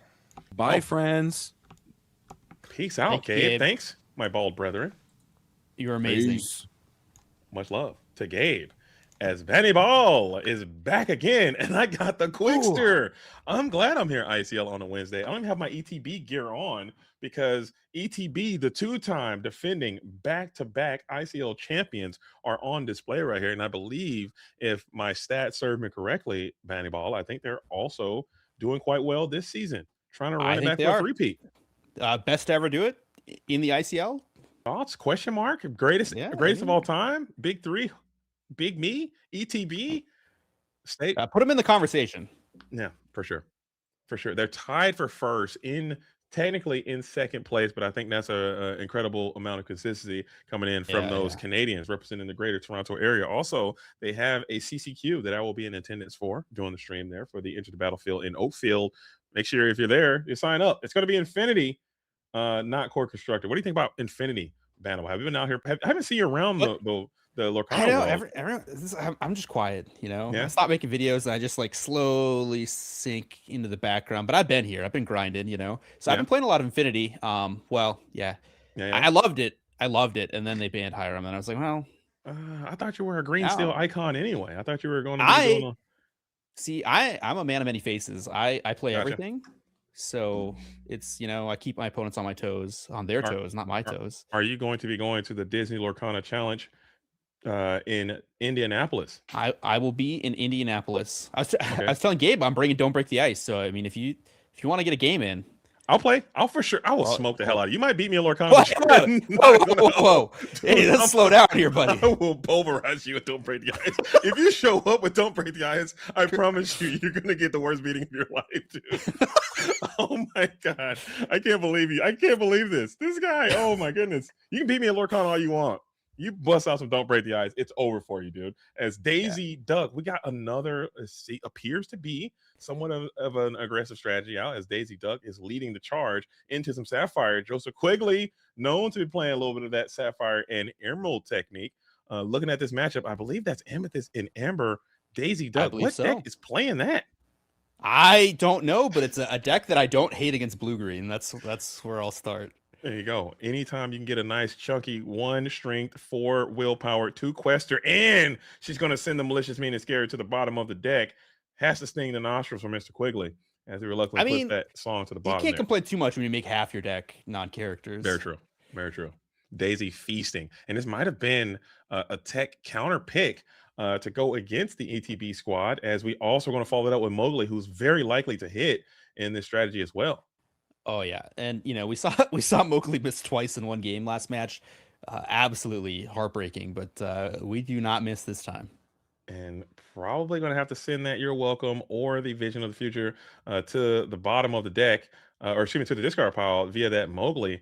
This is an interesting concoction coming in, and I would say that the ETB, one of their bigger strengths as an organization, is the fact that they're able to counterpick their opponents. But it seems like you're being counterpicked and picked apart by this Mowgli man cub, ripping the card. Who counterpicks the counterpickers? Something like that. Yeah, it's who. I guess we're gonna find out. Who guards the guarded? There's a song. I forgot the song. Now you got the song stuck in my head. I can't even think of it. Bandy Ball. Thank you for that. You're welcome. Oh my goodness, man. I'm no problem. That's what I'm here for. Now the song is stuck in my head. I can't even think of it. I can't even get it out now. It's like trapped in there. Something about was it a Watchtower song about guarding? Well, anywho, into that. In the Watchmen, like they say, who watches the Watchmen? I think it's like, it's not a song. As Daisy Duck is continuing to quest for 2, and we will add a character to hand, but it's not the character you want. It's just going to be that Growing Sun Tipo again. Maybe there's a line where you can do a double ramp play, and maybe you can get some use out of this Tipo, maybe get some of your bigger plays a little in time, because it seems as if Nico is fully comfortable with just going straight aggro town. We have this Genie now on the board, the magical researcher Genie, able to be boosted each turn and increase his lord threat as well. So I've never seen a deck like what Nico has concocted here. I think he's curving out. He's got some aggressive characters. I don't know. It's definitely a game plan. I think it's one that certainly could work against a ramp-oriented strategy like this blue-green deck. Putting yourself in the right spot, giving yourself the position to win in the deck editor. We are going to go that Cinderella turn. So another pretty slow turn. We're going to get another quest in with this Daisy Duck and this Mowgli. You probably can feel confident you can get a quest in with this Genie Magical Researcher as well with a boost. That's another significant chunk of lore as another card is getting sent to the bottom of the deck with that Daisy whiff. Yeah, I mean, that's just going to happen against this deck. There's just enough misses that you may as well just get in there with the Daisy and see what happens. Just keep sending it. And at the end of the day, you're going to have to get underneath this deck no matter what. Joseph Quigley is probably looking for a Prince Philip to set up that malicious, mean, and scary shift combo. We already know that the big Prince Philip is in hand, but you're not representing the shift, and you can't sing and play it. And you also are still quite far away from an Under the Sea approach, which still wouldn't even be that good. You clear one character off the board if you were to play Under Sea here. Yeah, we're seeing more and more decks that are just not that weak to Under the Sea. I mean, obviously the dogs deck, you can get quite a few things, but we saw this out of the purple steel deck too, early in last round, where they built up this board of 3 power characters, and even if you have the Under the Sea, it just doesn't do anything. And I think that might be a testament to where the meta ended up. People will make adjustments. People continue to learn and augment their strategies and augment their decks to kind of help insulate themselves from certain things. As we're going to take basically another turn off for another setup maneuver, we might be forced to sing a "You're Welcome" here, which feels miserable, but you have to survive if you want to continue to take it. You can't just keep taking turns off playing these Cinderellas, developing yourself as the lore is starting to build on Nico's side. For sure. The one nice thing about having this double Cinderella line is, of course, that next turn, Quigley is going to have access to literally every card in his deck, right? He can play whatever. So it does make it a little bit harder for Nico to try and navigate his way around all the possible options. And we do know there's a Prince Philip there, I believe, unless it got hidden away with that Cinderella on one of those turns. But now you can slam these T-Pos into the Daisy Duck, maybe slam the Cinderella into the Nani if you want, and at least get this board cleared off and slow Nico down at 10. I think he'd be going up to 14 next turn, which feels still quite good for Nico. I think he can kind of drag from there, but this is still whose spot would you take if you had to adopt one of these positions here? I honestly don't know. I'm the kind of guy who's like, I don't know what's in Nico's deck, so I literally have no clue. So no frame of reference. I mean, it's looking pretty good for Nico, but the thing about the blue-green deck is that when they stabilize, they're often able to just hold their opponent down, right?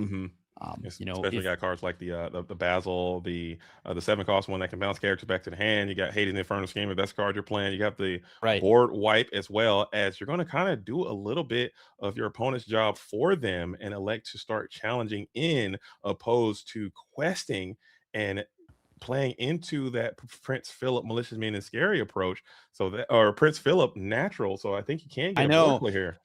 It's so tough, right? Because if you leave the Cinderella in play and then you want to play a bunch of like 1-power characters, now you like walk into Under the Sea. So you want to prevent the singing of the Under the Sea. You want to develop board control, but you also don't want to walk into like just natural Prince Philip.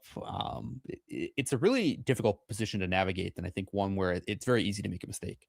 Oh, for sure. So I think I agree with you, but we are going to go ahead and use this Madam M Elephant, which is another card. I haven't seen this guy. I played this card in set championships. I thought I was the only one. Back at it and better than ever. The Madam M Elephant herself in shining, shimmering splendor has hit the board. And now we bounced that Mowgli just to toss him to the Inkwell to upgrade that to this Diablo. But now Joseph Quigley is still in trouble for sure. You're going to have to get this Cinderella moving. Playing this Clarabelle is an indicator that you don't have it. Brutal. As John Silver in the Inkwell can trade some stuff here. And maybe we got a You're Welcome one more time. Get yourself some more cards in hand. I mean, if the card is You're Welcome, it's a pretty decent spot for Quigley, I think. Yeah, the question is, do you quest and like game one lore, make your opponent lose one lore, or challenge there? Okay, so it was not the You're Welcome. It was only a challenge into that Daisy Duck who's been there. Keep in mind that Daisy Duck has been there since turn 1 and has piled on a tremendous amount of lore, proving why this is one of the best cards that we've had all the way back in Shimmering Sky, still rocking and rolling with us. I will not miss Daisy Duck when she's rotated from this game. Not gonna lie, if I'm being completely honest. I really like the card existing. I think it's a really nice high risk, high reward type card. You can really lose yourself some games with it too. And I think it's a good card to have as the most aggressive card in the game, I think. If you're just sitting there questing for whatever reason, all haphazardly, sometimes, and also can challenge too, and where Rapunzel's and Ohaname's family. It's a very complete card, and I've just absolutely been suffering by this card. This card has done some tremendous damage to my will to go on sometimes. So it is what it is. I guess I might ask you then, JDZ. Have you considered just playing it? You know, maybe I've just tried. throw I've, out someone I've else. dabbled. I've dabbled a little bit. I like to jump for a little bit of here and there, a little to and fro. I've quested with Daisy Duck for 2 a couple times. I'm not gonna lie, but I try to be the change I want to see in the world. And if I don't want it to happen to me, I try not to do it to others. Yeah, I try not to do it to others. Okay, so I get the Daisy Duck up out of there whenever applicable. But this game state looks quite and of nice for people. Nico again. I think you're getting to that critical threshold to where you'd love to see a malicious, mean, and scary off the tizzy for Joseph Quigley. Um, Bambi's in the deck as well. This thing is a spice factory over here. I can't tell if it's an aggressive deck or a mid-range deck or what it is. It's got it all. Because I mean, we were inking the 5-drop Ursula Vanessa or the Ursulas earlier. Yeah. So I don't know. It's Ursula Whisper of Vanessa. Yeah, that one Yeah. is in the deck. That's a very aggressive card, but it also has mid-range ability. Yeah, it can challenge. It can Ohana. We got the Madam M Elephant. I guarantee there's got to be some number of Ohana means family in this deck as well to heal and draw and keep this party train rolling. I like what I'm seeing here. I've seen enough. Sign me up. Give me the deck. I will load it and we'll roll with it. As Clarabelle is going to get a challenge in, I believe, or was that a quest? What did Clarabelle do there? Maybe she might be going back into the deck with your welcome here. Oh, we're scooping it up. We're taking right to Scoop Town. And it looks like we're going to get a game number 2. Joseph Quigley could not stave off the aggressive mid-range, mid-grow tempo approach that this Amber and Amethyst strategy has put together. He got to the high ink total, but couldn't assemble the sweeper that he needed. Mm-hmm. We saw the malicious, mean, and scary get sent to the bottom of the deck earlier with that Daisy Duck. So had that been any other one-cost character, you draw the malicious, mean, and scary there, and then you proceed to probably try to slow this thing down and turn it around. But Nico still had hand cards, so the deck was able to draw and able to range out and ink, still continue to ink. You're able to bounce stuff with the Madam M Elephant, quest with Daisy Duck. This matchup seems still quite hard for Quigley, but there might be an opportunity to make some adjustments here in the next game. What does Quig need to do? I mean, seeing what you've seen, granted, we haven't seen Nico's deck list. What do you think Quig needs to do to turn this thing around? Yeah, I mean, just have a good curve and get to your late drops early. Obviously, the sweepers are going to be key. Trying to keep your opponent off as much lore as you can early. Getting a Cinderella in play potentially stops some things from questing, right? Like maybe Grandmother Willow's not going to quest into a Cinderella. I think going first is a big one, which he does have this time.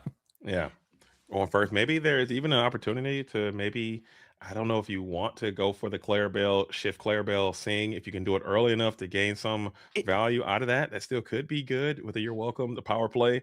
But when you got Daisy Duck, I kind of shudder to think about that. He's got to play his hand. Like, if that's what you have, that's what you play. You don't get to pick the 7 cards you have. So I think that's certainly a line. Even with our fun and fancy free alter system that we have here, these strategies can be very consistent, but you don't get to, you gotta ride it sometimes. And hopefully you just get the cards that you need to at least play. You need to be ramping on 2 for sure. And you need to be doing something on with your 4 ink turn. That's Donald Duck or Cindy or something, and just continue to build up that way. So looking at Nico's deck, I think it's some really cool stuff. Maybe you have, you can shift maybe to more of a mid-range approach going into this next round, since you may not be able to do as aggro as you did now that you're on the draw. So interesting to see how this thing plays out as Nico bringing the mid-range, mid-grow, aggro, toolbox control deck, and Joseph Quigley on blue-green. It's tough. I mean, Nico's deck certainly had a lot of high cost cards, or more than you might have expected out of a deck that went turn 1 Daisy. So, I don't necessarily think the mid-range strategy is what you want to be doing. I definitely think you still want to try and get underneath these sweepers if you can, but it's tough. Maybe we haven't seen more. Maybe there's like Big Elsa in there. I mean, maybe he's got the cauldrons in there. I don't know. I honestly, I've never seen this approach, and I probably have, but not in a while. So Magical Researcher also was a good card that did some heavy lifting there. Maybe you can get that down. He can go for 7-8 lore on his own. Who knows, man? The world's your and you also kind of wonder what what the Quakster's thinking too. You know, like I don't know what I'm thinking if I'm up against this deck. I'm trying to ponder what they might be playing, and it there's a real advantage to playing a deck that's maybe a little bit off the wall or slightly unexpected, because your opponent can't know every card in your deck. They might play around things you don't have, or forget about things you do have. Mm-hmm.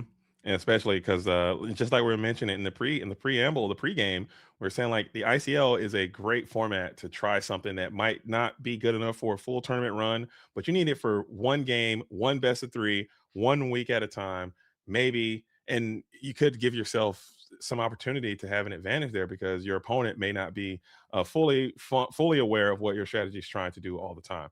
So maybe that's what Nico is trying to do, just kind of bewilder and perplex your opposition. Clarabelle on 1, not too bad. So you are going to take this Clarabelle on the play approach. We see one down in the Inkwell right now. So maybe you have another one. You can shift onto this big cow and get active. Yeah, I mean, usually when they're inking one and they've got the 1-drop in play, that's a good sign that there's another shift in hand. Possibly, unless you're just a rogue rapscallion, dude. Yeah, I mean, that's nasty. Like, ink it, make them think you have it, and then just have everything else. Like, I don't even need this.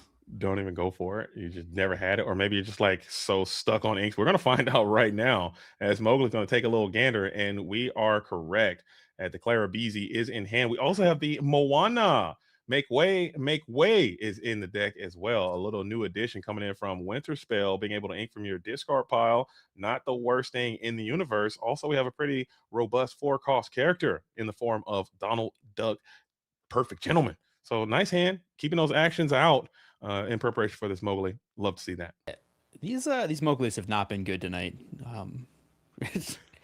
Least valuable player so far on this Wednesday night of the ICL. And it feels so bad. Like, I played Mowgli a couple times. It's a card that I don't enjoy myself personally, because when you don't hit, now you got this guy on the board. This guy not sure. The 2 costs 1/2, and he's just sitting there menacing, bro, in his underpants, just hanging out. Like, dude, come on, man. Just literally do something else, man. I wish you could say, hey, at the start of your turn, if you want, you can just ink this guy from the field. Just get out of here. I'm sick of looking at you. He's up there with Tipo levels with me. That would be so broken. That would actually be absurd if you could like play it, get one of their cards, and then ramp next turn with it in Amber. No, but you can't ink for turn. You just got to ink him from the field. You can't. You got to skip your inking for turn. Yeah, he can just ink him from the field. Dude, get him out of here. I don't know. It'd probably be too good, but I would love to see this guy, because now he's just got to sit here. Look at him just hanging out, man. Just being a guy and doing his thing. just being a guy. That's what you did, your 2-cost turn, as that Ursula Whisper is into the Inkwell again, followed up by the Escape Artist Lilo and that Diablo. So we are getting a bit of questing going now, it seems, as this Mowgli's gearing up. Or maybe he can just put a hit on this Clarabelle. This is a really rough spot for Nico. I mean, like, shift under the season play if we're playing that. But this Donald challenges easily. Yeah. I really, really don't like Nico's spot. I think this one's looking pretty rough. Yeah, this one is a much more clear indicator of whose side I would take if I could put myself into this game. I probably adopt Joseph Quigley's position very easily. But Nico, we still haven't seen all the tricks that this deck can do. Maybe there's a world you can defeat what Quigley if you don't come in with this under the sea play. We know the shift is pretty much inbound, and we have this Moana. We have so many big bodies that are going to be coming turn after turn. As Clarabelle is getting down into the Inkwell again, and another one shifting in. She's gearing up to sing or quest. Or no. Oh, wait. That's not as bad. that's not as bad. Still pretty bad. Not as bad. Actually, that's worse because now Clarabelle can draw. Could it be? It is. It's not. It's worse, but it might be worse. Yeah. I mean, it's obviously a very good play for the player from ETB. Yeah, getting he stopped. Look at all those cards. I mean, that's in his tracks. I've been a big fan of Stop Chaos in his tracks lately. I know Under the Sea is still going to probably be the better option. Being uninkable stinks, but when you can pull this exact scenario off where Clarabelle can sing, bounce 2 cards to your opponent's side, and now you're getting able to draw from that and setting them back in that tempo, seems very, very strong. And now you still have this very dumb Mowgli who's still just sitting there menacing, dude. He's been there. I mean, Nico's going up to 4 ink facing down a really, really tough board, a full hand, a bunch of singers in play. I think it's just, I mean, it's almost unwinnable for the Amber Amethyst deck at this point. At this point, it's going to be tough. You will get a chance to be back on the play, but never say never. Justin Bieber taught me that, by the way. So we're going to keep rocking. He did. Yeah. He wrote a song. You know Justin? I know him personally. Yeah, he's my guy. You know, shout out to the Biebs. Never say never. He did say that. He taught me that. Yeah. And I was like, he did. You know what? You're right. Before I heard that, I was always saying never, like a lot. And now, but now you don't. Unless you count me saying never, telling people how much I don't say the word never, then I never say never unless I'm explaining the fact that I'm not saying the word never. So sometimes you do say never. Only when explaining the simple fact that I never say never. That's it. Right, but that's not never. So sometimes we do say under never. very express conditions. Right. I will utter the phrase never. I hear you. Shout out to the Biebs. And well, gosh, come on, man. There's the end of the scene. No. Yeah, we're gonna get up out of here. Okay, so the scoop does come in there, and I think that makes sense. That is a very appropriate scoop there, as you are going to. Whoa, we strayed far afield there. That was, I'm not sure what happened. I mean, we had to. I mean, with that game, that was pretty much a foregone conclusion there. So we had to get it done. But we figured out we're back on the rails now, as we do get the all important game 3 here at ICL on a Wednesday, holding it down. Nico now saw the full power of what Blue Green can do. Now Nico has to retool, regroup, regather, get back aggro. You're in the saddle. Let's hit the gas pedal and let's see if we can put the pressure back on Joseph Krigley, who's going to have to stop the questing early again. See if he can pull it off. Yeah, I think, a nice fast draw, which Nico's deck has clearly demonstrated he can do, would be exactly what you're looking for here. Obviously, once you get to that stage of the game where the blue-green deck has a bunch of singers in play, can play any of a number of sweepers. We saw, at 2 last game, we didn't even see Prince Philip. Like, it's...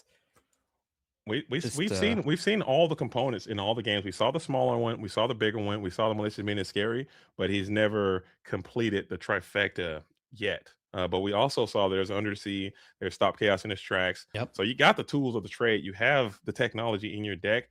Going second, maybe you're gonna hard alter for the Prince Philip malicious mean and scary stuff, but now you have to also be careful for that Man Cub Mowgli coming through, checking your hand on turn 2. Nico's done that every single time so far, so maybe they're favoring that line of play as well. So it's always these little mini games within the game that you kind of have to play out in your head, which I'm terrible at. I know that's what separates some of these great players from good players, like remembering what happened, what they do to you, the trends, cards that they favor, and all that kind of stuff. It takes some time to figure out, and I can't be bothered. Yeah. JDZ is lucky if he remembers where he is at any given moment. There it is, man. Thank you. Thank you so much for sharing, dude. And that's very true, man. My brain is it's aging not gracefully. It's aging very, very rapidly. Okay. It's like Jack, that movie Jack with Robin Williams. But sure, brain. Just my brain. Well, I think your wit's still very sharp. Yeah. Thank you. So you have that. Right, if nothing else. Something. And it might be nothing else. I don't know. Come on, man. Now you're being hurtful. Okay. You're being truthful. Yes. Hurtful. Yes. Okay. Truthful. Yes. Hurtful. Yes. I said you're very witty. I mean, but you also just that's a lot. You just said I have severe brain damage as well. I mean, also... whoa. No, I do not remember saying the words JDC has severe brain damage. I mean, it was in the subtext, man. It was in the subtext. Okay, you didn't have to spell it out. You got to read between the lines. I get it. See, okay, and there's that absolutely sharp wit. Razor sharp wit. All right, let's lock back in. Don't cut yourself, buddy. No. Oh, Banny Ball, dude. This is good times. Good times. Thank you, Mr. And there's the Daisy Duck. There she is. Right on time, just like you drew it up. The Quakester had to be sad to see that 1-4 Quest for 2 character slam herself into the field of play. Now you are on your back foot already. You're hoping you got ramp on 2. As the Clara Beezy is out on turn number 1. Again, it worked out so nicely last time. Yeah, let's see if the Daisy triggers hit this time. Obviously, it can make inking with your T-pose better. It can give you some defense against Mowgli by having just more cards in your hand. Mm-hmm. I And think there's a hit. there might be you get a Prince Philip, and that's not a bad one either. Now you're one step closer to achieving your dream of Yep. Prince Philip, Militia Mini Scary Shift Prince Philip combo. So that's a good thing you got going for you if you're Joseph Quigley. But Nico, now you might need to increase the characters on your board, right? You don't want to lose this momentum that you generated for yourself. He's gonna have to play something. Yeah. Let's. we inked the man Lilo's a cub good this one. time. We inked the man cub this time and likes to go for the Lilo. Another 2-quester. Yeah. Not a bad choice. Imagine missing with the Mowgli again. And you would have nailed the Sail the Upright Sea. Yeah. Oof. No, it's Quigley sent a message last game. Was like, if you keep that Mowgli, I'll show you the business. And it He did didn't work want out. any of that. But certainly he had another action that he could have discarded to protect the Sail the Upright Sea. But just imagine if that was the only action in hand and the Mowgli could have ripped and you missed the ramp on 2. That is the dream. Yeah. I've had it happen to me before. It does not feel good. It stings the nostrils. It was one of the worst things that you can experience in this entire game, I would assume. More than the nostrils. The soul. Oh, it stings everything. It hurts. It hurts my body, dude. It hurts my mind. Yeah. As Daisy if it hurts your body, you should maybe tell your opponent to stop hitting you. That's. I had to seek a physician, dude. As what was that? Was that the malicious mean again? I think it was an under the sea, but I could be wrong. Okay, I took a quick glance at it. It might have been. It was an action. It was Emerald, and now it is at the bottom of the deck as the questing has commenced. Now sitting at 6, and the magical researcher comes in on curve as well. Another high questing threat. Double Clarabelle in play. No shift made available just yet. 4-cost character could be a nice turn for the Quigster here, as Nico is doing everything that they want to do, putting a tremendous amount of lore pressure in play. It's worth noting that normally you wouldn't want 2 Clarabelles in play in this deck, but it's actually pretty good here. I mean, the fact that they can team up to take out this Lilo, even if only temporarily, is pretty good. But would you go for that? Because that would make them vulnerable to being removed and taking away your shift capability. Do you value that shift? I think if your only way to win the game is to shift, maybe you don't go for that line. But assuming you have a decent hand, I think so. I mean, if they end up taking out both Clarabelles, you've removed the Lilo, and they spent their turn challenging with both Daisy and Genie, which saves you a total of 6 lore. I feel like that's a no-brainer to me. But obviously, if your only way out of this situation is a shift Clarabelle, then maybe you'd have to rethink that. Yeah, you probably would need a 4-cost character here, or maybe even a Prince Philip, even if that's all you got, and then shift Clarabelle and sing another one of those dynamic songs that you did from the previous round. Either he stopped chaos in his tracks or Under the Sea to clear some of this lore pressure off the board, and then you have to deal with this magical researcher on the back end because Genie is about to get loose if you don't do something. I've seen this guy get up to boost 4, boost 5, boost 6, even if you want to get real crazy, and that just the game. He can solo people if he gets uncontested. So how did you? I don't know. How did they get up to boost 6 or 7 without winning the game? That's the real mystery, dude. You gotta. You'd be surprised, okay? But I'm also at table 7,000, okay? When I'm saying things are getting weird over there. There's some Pirates Lives in there. There's Nani's paybacks going around. You know, things are happening over at table 4,000. You got to join us there sometime. It's a really nice vibe. You'll drop from the tournament. You got to keep going. The thing is, when you're not doing well and you drop, I think that's a throw. You got to stay in, and that's when you start seeing the cool stuff. I really like hovering around table 50. Just good enough that you have to continue playing, but not good enough to win anything. Yeah. It's my favorite place to be. That's so sad. I know I'm laughing with you. No. Okay, not at you. I get it. It does feel bad, man. I'm so sorry. As we do get to that Prince Philip now off of the Daisy Duck after inking out Prince Philip, we got the Sven. How many cards is in this deck, man? Like, I don't know. Many cards in your deck legally. What is the Sven? The leaping reindeer is coming on through for the first time. Did not see that guy part of this equation, as the shift line now is corrupted. Pass back on over to Joseph Quigley now, who is still a few ink away. You have a ton of cards in hand. That Prince Philip that we saw is now into the inkwell, so you don't have that ability to set up that shift target unless you have another. Maybe there's a world you got it to at least represent the ability to clear this board. Magical Researcher did have to challenge though, so that's a good sign of life for you as well, as he was able to clear that Clarabelle, but he wasn't questing for a billion on you, and also he didn't get boosted either. So that's some what's the word I'm looking for there? There's a phrase there. Silver lining. What does that even mean? Silver lining. What are we talking about? Silver lining. It's like, you know, when something bad happens. I know, but like, what is it's not all bad. It's a metaphor, but like, what is a metal? What is a metaphor for like silver lining? I don't know. At least there's, because it's like the good and the bad. I gotta Google that. Somebody in chat. All I know is it's like, you know, how good is it really? The Grateful Dead said every silver lining is a touch of gray. So it's like there's bad and then there's good, but there's also more bad. What's up with that? You listen to Grateful Dead? No, I mean not really, but okay, you know, okay. We're just okay, right on. Cindy is challenging. You brought up Justin Bieber. I didn't immediately ask you if you listen to Justin Bieber, but I do. If you did, there's nothing wrong. Justin Bieber's got hits. Grateful Dead's got hits. I was just asking. They do, yeah. I don't have an issue with Grateful Dead. I think they're pretty chill. I don't rock with them like that though. Maybe I probably should. As Cindy now challenging into the Daisy Duck. Cindy's a little slow, but I do think, like, you know, it gets you access to the Prince Philip next turn, which is pretty good. And I think that's what Mr. Quixer is playing for right now, trying to go for that Prince Philip. One of those meddling Mowglis might be a great rebuttal call and response to this position that Quigley has established.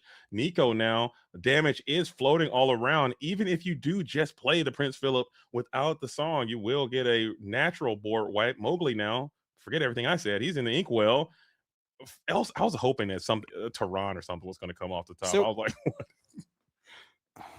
Yeah, it's a tough spot. Like, you don't know what to play around if you're Nico, I feel. Well, we know that there's a big Prince Philip in hand already. Like, we know he exists, and I think that might have been an opportunity to gain some more. I guess you couldn't boost because you are playing on your same correct curve, so there's never opportunity to boost the genie. And you are gaining that lore. Donald now is in hand. You're losing this whole board with no militia being scary needed. The problem with the Elsa is that you know that the Prince Philip's coming down next turn, so now, like, you make Quigley's turn really easy. He just has to ink and play the Prince Philip. Yeah, there's no thinking. And I say as he thinks. As Nico is actually gearing up to make it happen, and there he is, the Vanquisher of Foes, being reprinted from set 4 in the Fabled set, coming through, being a linchpin staple activity, really pushing it to the next level in Whispers in the Well when Melissa Miniscary was printed. Fantastic card. I think it's a little too strong in my own personal opinion, as Madam M Elephant now bouncing all around. Lilo, Madam M, crazy line. Never seen that before. Ever. Never? I've never seen that happen before. That's the first time. I've seen almost every play you can imagine, okay? I've never seen Lilo bounce Madam M Elephant. That's the first. You're like the I've eaten every fruit guy, but for every play in Lorcana. There it is. Yeah. That's me. I've seen every play. I've seen them all, dude. I've seen all the plays. Except for that one. There you go. And now I added it to the collection. Now I'm complete. As Ursula Whisper of Vanessa has hit the board. We're still gonna try to, maybe we can get this thing evasive, and now we can put some hits onto this Prince Philip. Still not going to be quite strong enough. This is a really tough spot if you're the Amber Amethyst deck. I think it's the clock is so fast, right? I mean, you do have 7 on board. Access to Amber cards, and you do have 95 cards in your deck. There is a world where you have a Horseman Strikes, and I think if you can play that card, it could. You said 95 cards in your deck? I think there might be 95 cards in the deck. I don't know how many cards there are. It has to be more than. It's got to be more than 60, right? I mean, we got so many in here. We've seen a lot of cards, Bannable. You've seen a lot of cards. It might be 60. It might be 60, but it's a number. Maybe there is a copy or two of Horseman Strikes. You clear this Prince Philip. You get this Madam M Elephant moving and grooving onto the Donald Duck, and then Uh-huh. Ursula Vanessa can start questing. Maybe you can get a race going there if she's not reckless with this John Silver. I was gonna say I got bad news about that Ursula questing. Oh, she's never getting one off. It's never She going to might, happen. but it won't be next turn. Okay, maybe not. Maybe we're getting. I mean, well, that's future problem. That's tomorrow me's problem. This Prince Philip anchoring this whole board together. If you can put together a Horseman Strikes, blast him into the discard pile. John Silver now becomes your second threat that you have to deal with, as Quigley now is in a position where you need to continue to add more threats to the board in the event that play can happen. I mean, Quigley can quest up to 11 here. I mean, tomorrow's problem is going to be today's problem real quick. I'm just saying. Very true. Very true. You can only kick the can for so long. Right. And it's not looking like it's going to be too long. We got one kick of that can, and I think that might. Oh, never mind. We're going. You're welcome. Where you're welcoming with the Prince Philip. Interesting indeed. Yeah, that is interesting because you could just pay full cost for that. Yeah, that's interesting. Maybe there's some more tomfoolery. Maybe there's a bend in my will. Please don't play it if you got bend in my will. I would hope. I mean, it makes a lot of sense to be bend. It makes. I hope it's not. I hope it's not well, bend in my will. It looks a lot like it might be because it can't ever be bend in my will. Please, let's 7 just relax. ink there. It's all set off to the side. They know what they're doing.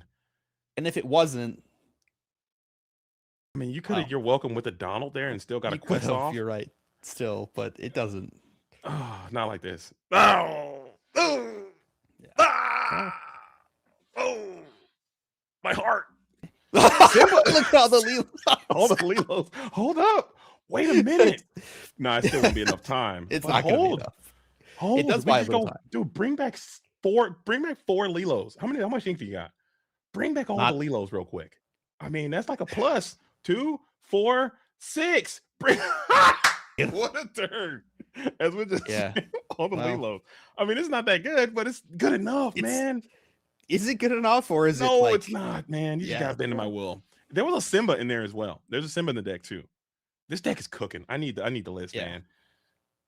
I need the list, as Ursula has to engage with one of the characters, and we're gonna go after the John Silver here. Maybe I don't hate that at all. These Lilos can now become semi-battering rams to get after this John Silver to finish him off. Wow, I would love to see Lilo challenge down on John Silver. That would be a thing of beauty. It could happen. It could happen. Oh man, that bend in my will hurt my soul, man. I hate to see it. You knew it was coming. We felt it. Yeah, you love that your opponent's shuffling. Like, can you put yourself in Nico's shoes, right? You're shuffling. You see the 7 ink there. You're like, I'm gonna get bent, aren't I? And then it happens. Oh, it's just like, oh, I'm feeling so good. I got all my cards. I got a plan. But we did not see a Horseman Strikes in there. So you still can rip the Horseman Strikes off the top, as the Basil is going to be bouncing one of those Lilos back to the hand. We got a nice little chunky 3 quest in. Is it time to get loose with this Scrooge as well? Or excuse me, this Donald Duck? It might be. I mean, get active with it. Just giving your adversary more cards in this scenario. Maybe think about going for a challenge. I don't know. If you're wondering why Donald didn't sing "You're Welcome," it was so that the Ursula would have to challenge and get banished. That makes a lot of sense. Actually, it really does. I was trying to find a spot to sneak that one in there after I noticed, but my bad. No, that makes perfect. That makes perfect sense. Keeping your guy around, or maybe I would think like after you play Bend in My Will, you probably would just want that Donald out of there anyway, because it's going to give them more cards too. So maybe there's a world where that 3 lore, you'll be at 16 right now, and I mean, you're still going to probably the thing is that the Donald wouldn't have been banished. It just would have given the Ursula something to challenge. Oh, got it. Oh, she's a 4. She's a 4/5. I'm dumb. Okay, my bad. Let me lock in, dude. My bad. I thought she's a 5/4. My bad. Lock in. I gotta wake up, dude. I gotta wake up and get active, dude. My bad. You're right. She's 4/5. That makes sense now. We're playing chess over here, okay? As this board does look super robust for Joseph Quigley now. We have the Basil, we have the Prince Philip, we have the Donald, all staring down one Lilo, I believe 2 cards in hand, and staring down Oblivion. I don't know if there's a world where you can get out of this one without you need a Horseman Strikes. I think and I still don't think that's good enough at this point. That's step 1 of maybe like a 5-step process. Nani is going to come on through as well. So the deck just continues to deliver new, cool, and unique cards as we'll search to find the Daisy Duck. Not quite quite my it right tempo. now. Not it. And more of the Lilos, and Mhm. the fist bump goes through as Joseph Quigley is going to get it done here in the ICL, maintaining a very positive record of play and great gamesmanship and sportsmanship from both of these players. I like the strategy. I love Nico's deck. I think it's really cool, and I like seeing interesting things. And I'm glad that they came out and was able to showcase that. And huge shout out to Joseph Quigley for making some quick recognition and coming out with a win there. Well played with both of these Illumineers. I think that Nico had a real chance there. I do think that the Quigley's draw in that last game was really strong with the double Cindy going straight up to 9 for the Prince Philip was kind of perfect. Yeah. It was all planned. You love it when a plan comes together. I mean, you're able to filter a ton. I think there was Cindy into double ramp, and then the Prince Philip was able to clear that board without the need of a malicious mean scary. I think that kind of was when the game really slowed down. The fact that you couldn't get to a Horseman Strikes, and then the bend of my wheel was just the absolute last little piece to that game over puzzle. And we're going to get the dub there, walking out as ETB gets it done in 2-0 fashion versus the Lucky Dimes. There will be another round, I believe, that will be played. I'm not sure if the new structure here of the ICL, if there is going to be a third round being featured, or you can jump to a different game or something of that sort. But we'll find out. Luke will find us something. Yeah. Did you have ETB, JD? Did I? Yes, to win. Yeah. I'm never not picking today. ETB. Okay. It's kind of how I felt. I was like, they're the two-time defending champion, man. I'm a fan. Okay, a fan of their whole organization. So obviously, I'm going to ride with ETB in the ICL. I think they're just they've proven it above. They're a cut above the rest, and they're preparing. They're taking it serious. They're getting out there, getting active, and they are winning.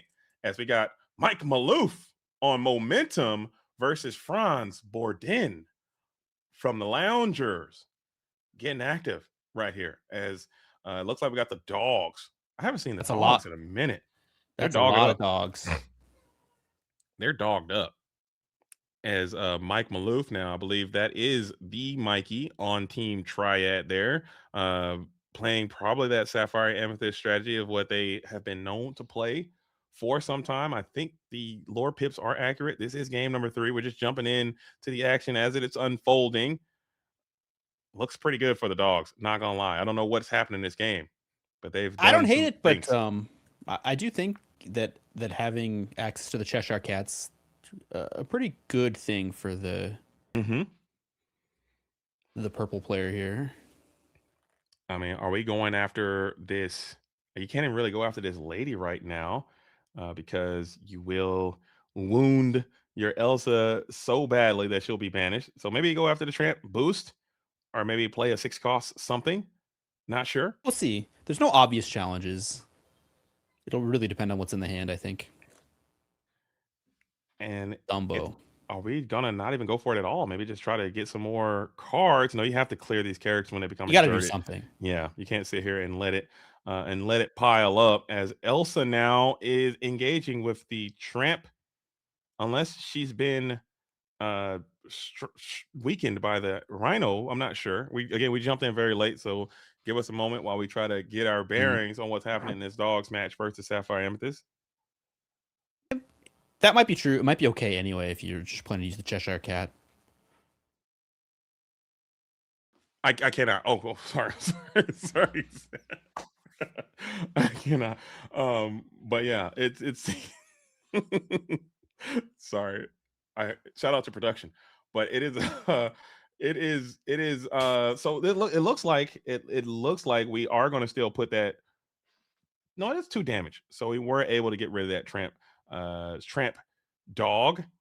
Cheshire Cat will be able to finish it off as we'll pass there. Who's spot now? If you got to jump in blind, you haven't seen any of the discard piles, you don't know anything what's going on, no context. Whose spot are you adopting right now if you got to take over?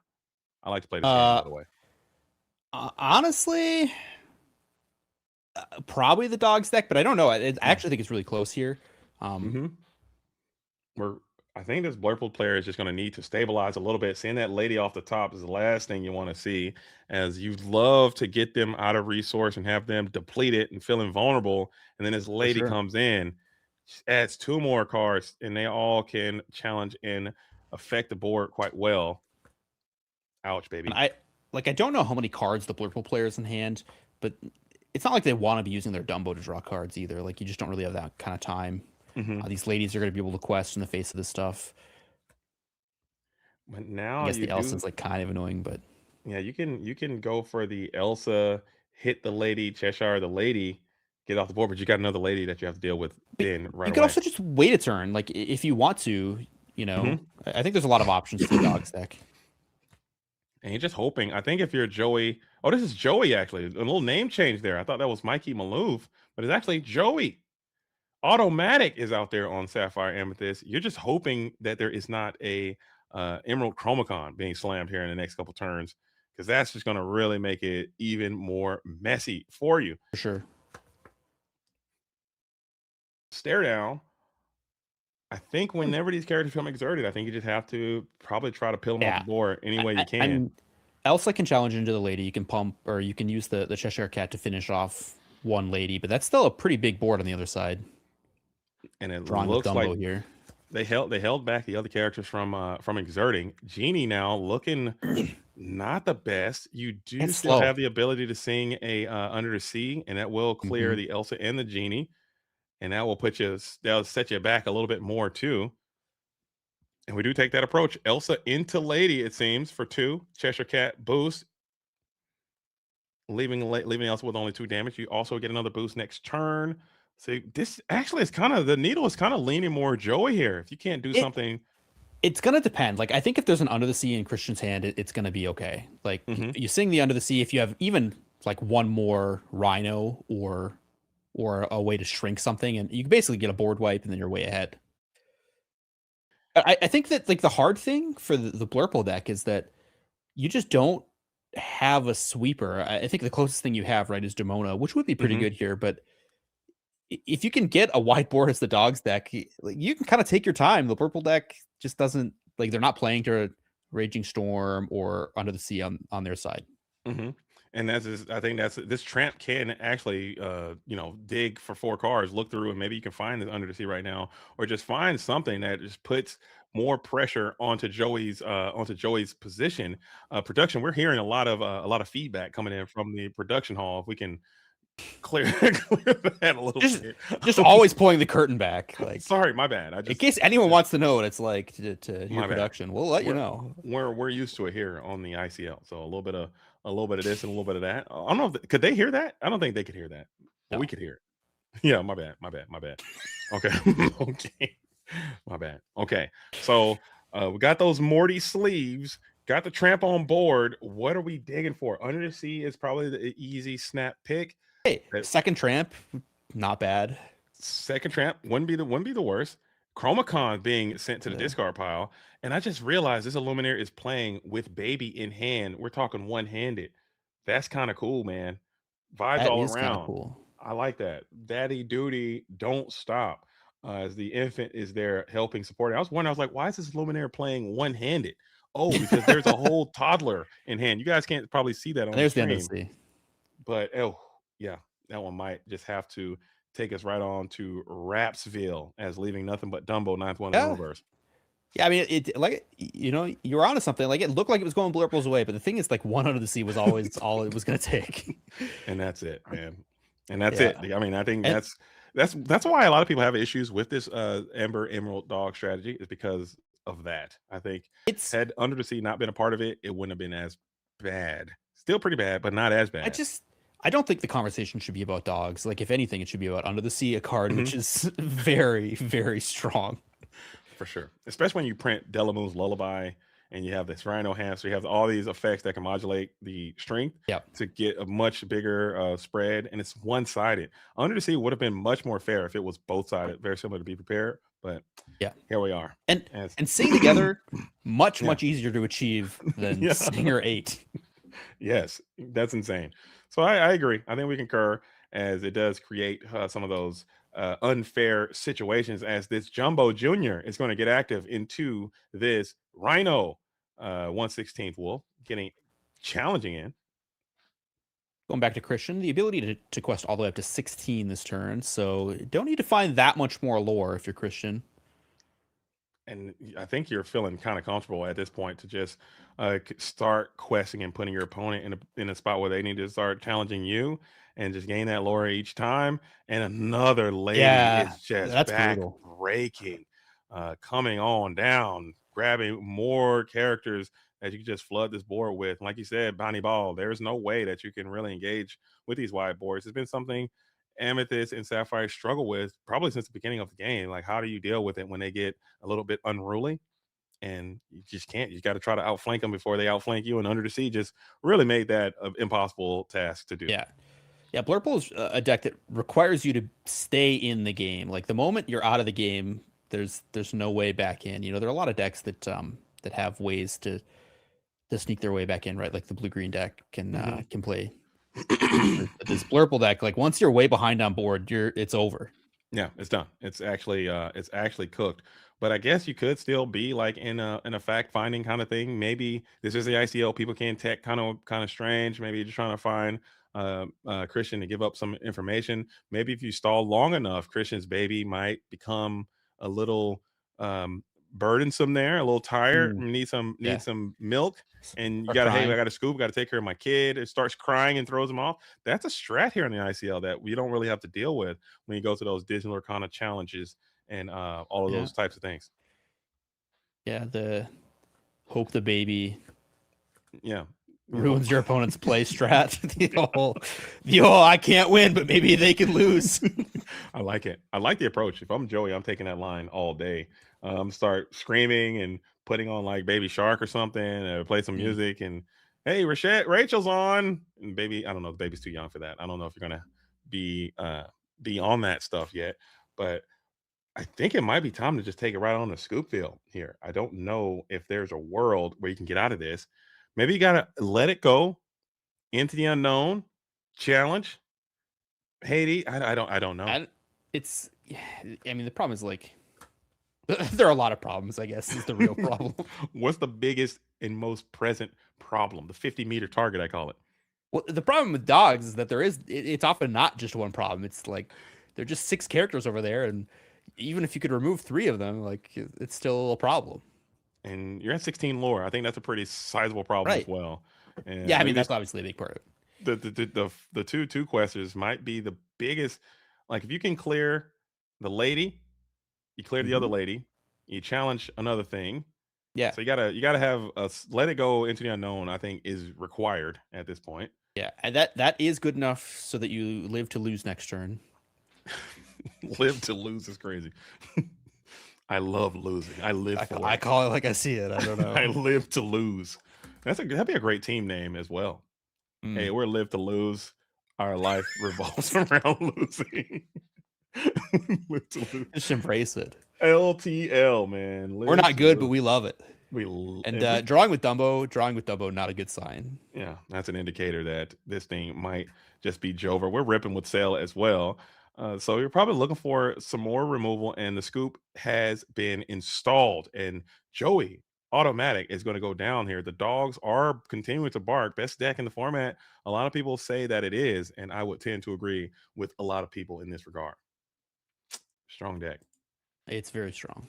Are you going to lots of game plans? DLC in Brazil? Is there a chance that you're going to find your way there? No, not a chance? I considered it, but it's not a cheap trip. I did as well, and I also looked at some of those traveling situations there, and it seemed cumbersome to say the least. I would say. Yeah.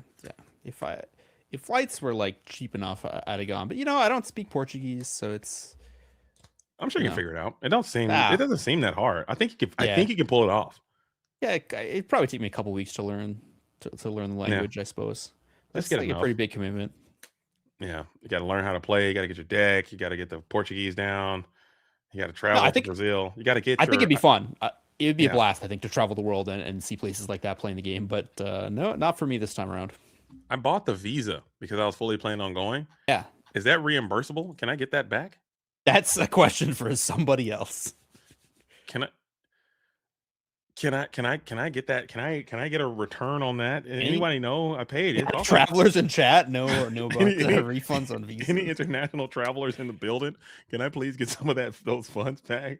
Because I was planning on going to Brazil, and it cost it wasn't cheap to get that. Yeah, no. Anyone want to hit up JDZ on the Patreon or the donos on a stream? Maybe he needs that money back. I had to do it. I had to try. I mean, because I was fully. Oh, another one. Oh my goodness. Oh, hello. Oh, yo. What is up? That's crazy. That was a nice little pop in. I didn't even know that Mr. Dick Burns was coming in. The Lore Chronicles taking over the ICL. Yeah, I'd really love to see it. Yeah, and I had a bone to pick with you. I took this out onto Color there, who was here yesterday. When you said ICL on a Tuesday, it's better than ICL on a Wednesday. I have some thoughts, okay, on that, and I don't agree. I think ICL on a Wednesday was superior until yesterday. Those games made me change my mind, and I now feel that ICL on a Tuesday is a superior ICL. So there it is.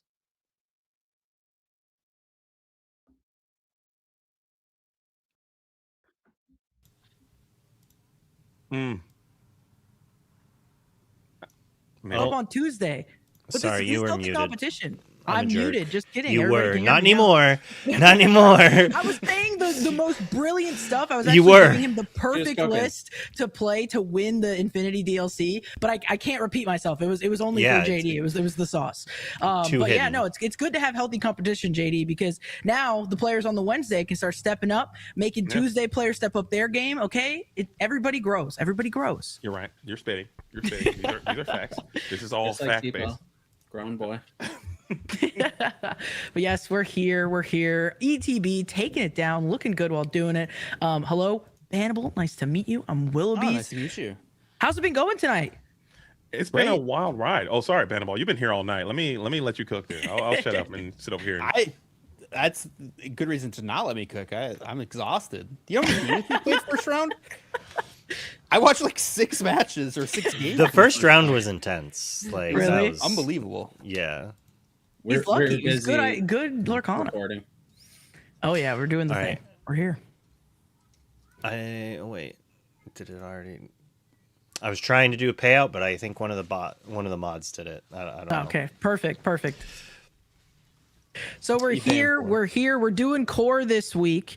There's only how many core DLCs are even left? I know there's Brazil. Brazil is the last one. Is that the last one? That's the last one. Are we getting? Are we? Have we seen any spice? Yesterday was spicy. So We saw some today. We saw a little sneak peek of some spice in that round. We had an amber amethyst mid-range aggro toolbox control. just throw every Mid-range. word. Just throw every word Everything. after it. Tempo, was, yeah. mid-range combo control, tempo 2 range Right. box deck. Competitive multiplayer sounds about right. infinity core legal. It was doing everything. It was a cool Can we day. get a multiplayer ICL night? Oh, no chance. That'd be crazy. Oh come on! I'd have to make a new setup for it, but maybe Ask Color, maybe she can help you out with that. She's the Oh expert. yeah. I made do it. hers. I helped her make it. I You should don't say. gotta call a girl out like that. Whoa. Oh, that would be a good exhibition match. Make it multiplayer. By the way, if you figure out how to refund that visa, I'd love the details afterward. Because I got Are you in the same boat? by the time I got the visa, the price of gas has tripled, Yeah, that and the is a price of problem. flight has tripled. I can't do it. When I first looked at it, it was like $475 to fly there, and now it's like $1,200. No chance. What? There's no way I'm paying it. I can't do it, man. Yeah, the gas prices. I mean, we don't need to get into it, but it's a problem. It's not great. I mean, you don't want to go into the socio-economic policies of happening around the world here No. on the ICL. On the No. ICL channel. No, we do not. And we're No. canceled. You don't want to get into I'm that. on one episode, and we're canceled again. Yeah. I'm Yeah, joking, well, I'm joking. I went to Japan last year, and I'm taking the kids this year, and it is nice. more than double the price per plane ticket. Oh my Wow. goodness, dude. It's insane. Yeah. and I already promised them, and you cannot explain to a 6 and an 8-year-old what's happening with gas. So I'm you just saying it. No, you just tell them it's later on. They don't have a concept of time. I do miss those days. I miss when it was like, all right, you're going to bed in an hour. 5 minutes later. All right, It's guys. been an hour. You agreed to an hour. Oh, that's so funny. When 10 nobody minutes is around 5 here minutes. is going to bed because we got some amazing games. Did you say how much time we had? Sorry, I didn't hear it. The transition. There's a few minutes left. There's like a minute left before the round. There's like a minute left in the round. Okay, let's get hype. Did I Who do we move have my next? camera, by the way, after you adjusted my I think so. my bad. That's my bad. If you hold your hand like this, Mr. Burns, Yeah. it'll look like you're holding like a sword. Which hand or is something. it? Well, That's- so- Oh, he's reaching out. I don't know if you can tell We're or good. not, We're good. but he's wearing a green suit. Oh, yeah. Oh, the Not- green jacket. So I he's didn't just think- like I didn't think that one invisible. through. My bad. All right, we got honorary WCC, Oh, Mr. my Burns. Burns. Is that a statement? It's just nice jacket, you know. KDC, you got one of these, right? I do actually. Yeah. As a matter of fact, I do. Only the elite, you know. Come on, man. Come on, man. Nah, it's cool. I'm waiting for him to pull it off and show a luxury hoodie underneath it. probably Or is Oh, it- did I ruin the If bit? only I could fit it. I almost wore the luxury hoodie in the video that Willoughby's and I just recorded, and I didn't want to distract from the actual content. Like when we do a fun video, I'll wear like, you know, the luxury hoodie, some other sponsored hoodie or whatever. But we were actually making a serious piece of content for once. All right, but we are going to be jumping into our third match, and as Let's go. JDZ had said earlier, it's going to be a little different since the ETB match was a quick little sweep there. We're going to check out our other undefeated team, our number 1 team playing, and I do believe they're playing for game 3 here for the match. So we're going to jump into Ink and Lore versus the Friendly Neighborhood. All right, everybody. Bannable, you used to make YouTube videos. Do you still do? What's your channel? No, I would say no, but I did actually just review the Cyberpunk TCG game. Literally, I put a video up today, which probably no one will watch. But if you're interested in wondering about the Cyberpunk TCG, you can go watch the only video I've made in the last year. Went up today, so I'll hold my what are tongue the odds? on that whole thing on YouTube. I'm not going to say anything else about YouTube today. I spoke about YouTube a lot today. Yeah, we're not I know- rehashing I know that what you're talking conversation. I about. know. Yeah. No one was gonna bring that up, JZ. All right, whoop. And here we are. Oh, here we are. To round 3. Mr. Burns, welcome in to the ICL. My camera Thank you. frozen. Your Do I camera really is frozen, and you are bannable. Bannables never looked so good. Whoops. I actually do love him and miss his YouTube videos. You know, he does record on triple speed, but that's okay.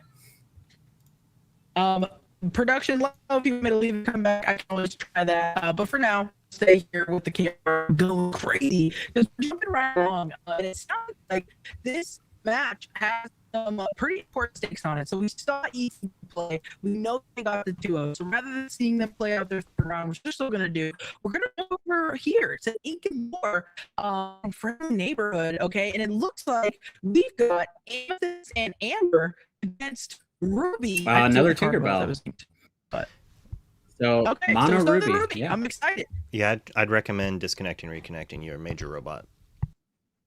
All right, Mr. Burns, this is all you. Boom. I'll be right Sounds back. great. Yeah, Amethyst crazy. Amber, a deck that I am in love with right now. If only I could beat dogs. But one of the benefits of the ICL is people can only play one deck at a time, right? Like every team has to pick 3 different decks. So you know, hey, I've only got 33% to play dogs if the opponents are even playing it.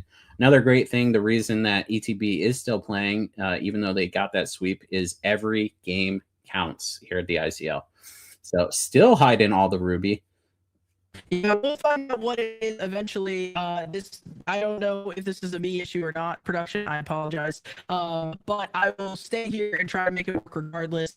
Don't mind me, guys, if I look crazy. All right, so I want to see what this Amber and Amethyst can do. I mean, Amber and Ruby has been, going on lately in the ICL. There have been some things happening. I know a lot of Illumineers are still trying to make like Ruby and Amethyst happen. So I do want to see what this other ink color is going to be. But I do want to say, regardless of what's on the other side of the board, I'm kind of getting more and more sold on Amber and Amethyst, Mr. Burns. It's just looking so good. Yeah. And it's feeling even better. A lot of my locals are having a lot of success with it at like set champs and things like that. Is this a deck you've had the pleasure of playing? Yeah, I played it in Ghent. Unfortunately, went 5-3, so not great. But I do honestly just think it might be the best Amethyst deck. And we are going to see that second color. I was assuming... and I would have assumed wrong. I would have assumed it was Sapphire because of that Maleficent dragon going down. Oh, sure. But maybe we're going to try some Ruben shenanigans or something like that to get up to that 9. We saw Amber and Ruby do so many cool things yesterday on the ICL. It was like a boost, like Webby's Diary kind of thing where you got to draw a lot of cards. This is a different build. Or maybe it's the same actually. It could be very well like a similar build. But one thing we talked about yesterday, as we look at the cards that we have in hand, kind of seeing what the pieces are there. And so many options to discard. Yeah, there was a lot, but I think going for that world's greatest criminal mind makes sense. Looking at the board state, but this color pairing has been getting a lot of hype lately, which is kind of unfortunate that it's like at the end of the set. It's something that you can only really make use of at set champs, but it's kind of been finding its footing a little bit here. I mean, I talked about it yesterday. People like Fumbles and Harlan, JDRR, like a lot of deck builders in the space have been kind of hyping this deck up and calling it a lot of fun. So I love seeing it here on the ICL. I love seeing these teams kind of try some new things, but we went ahead and established that Woodchuck's guidebook, hoping to draw some cards later down the line.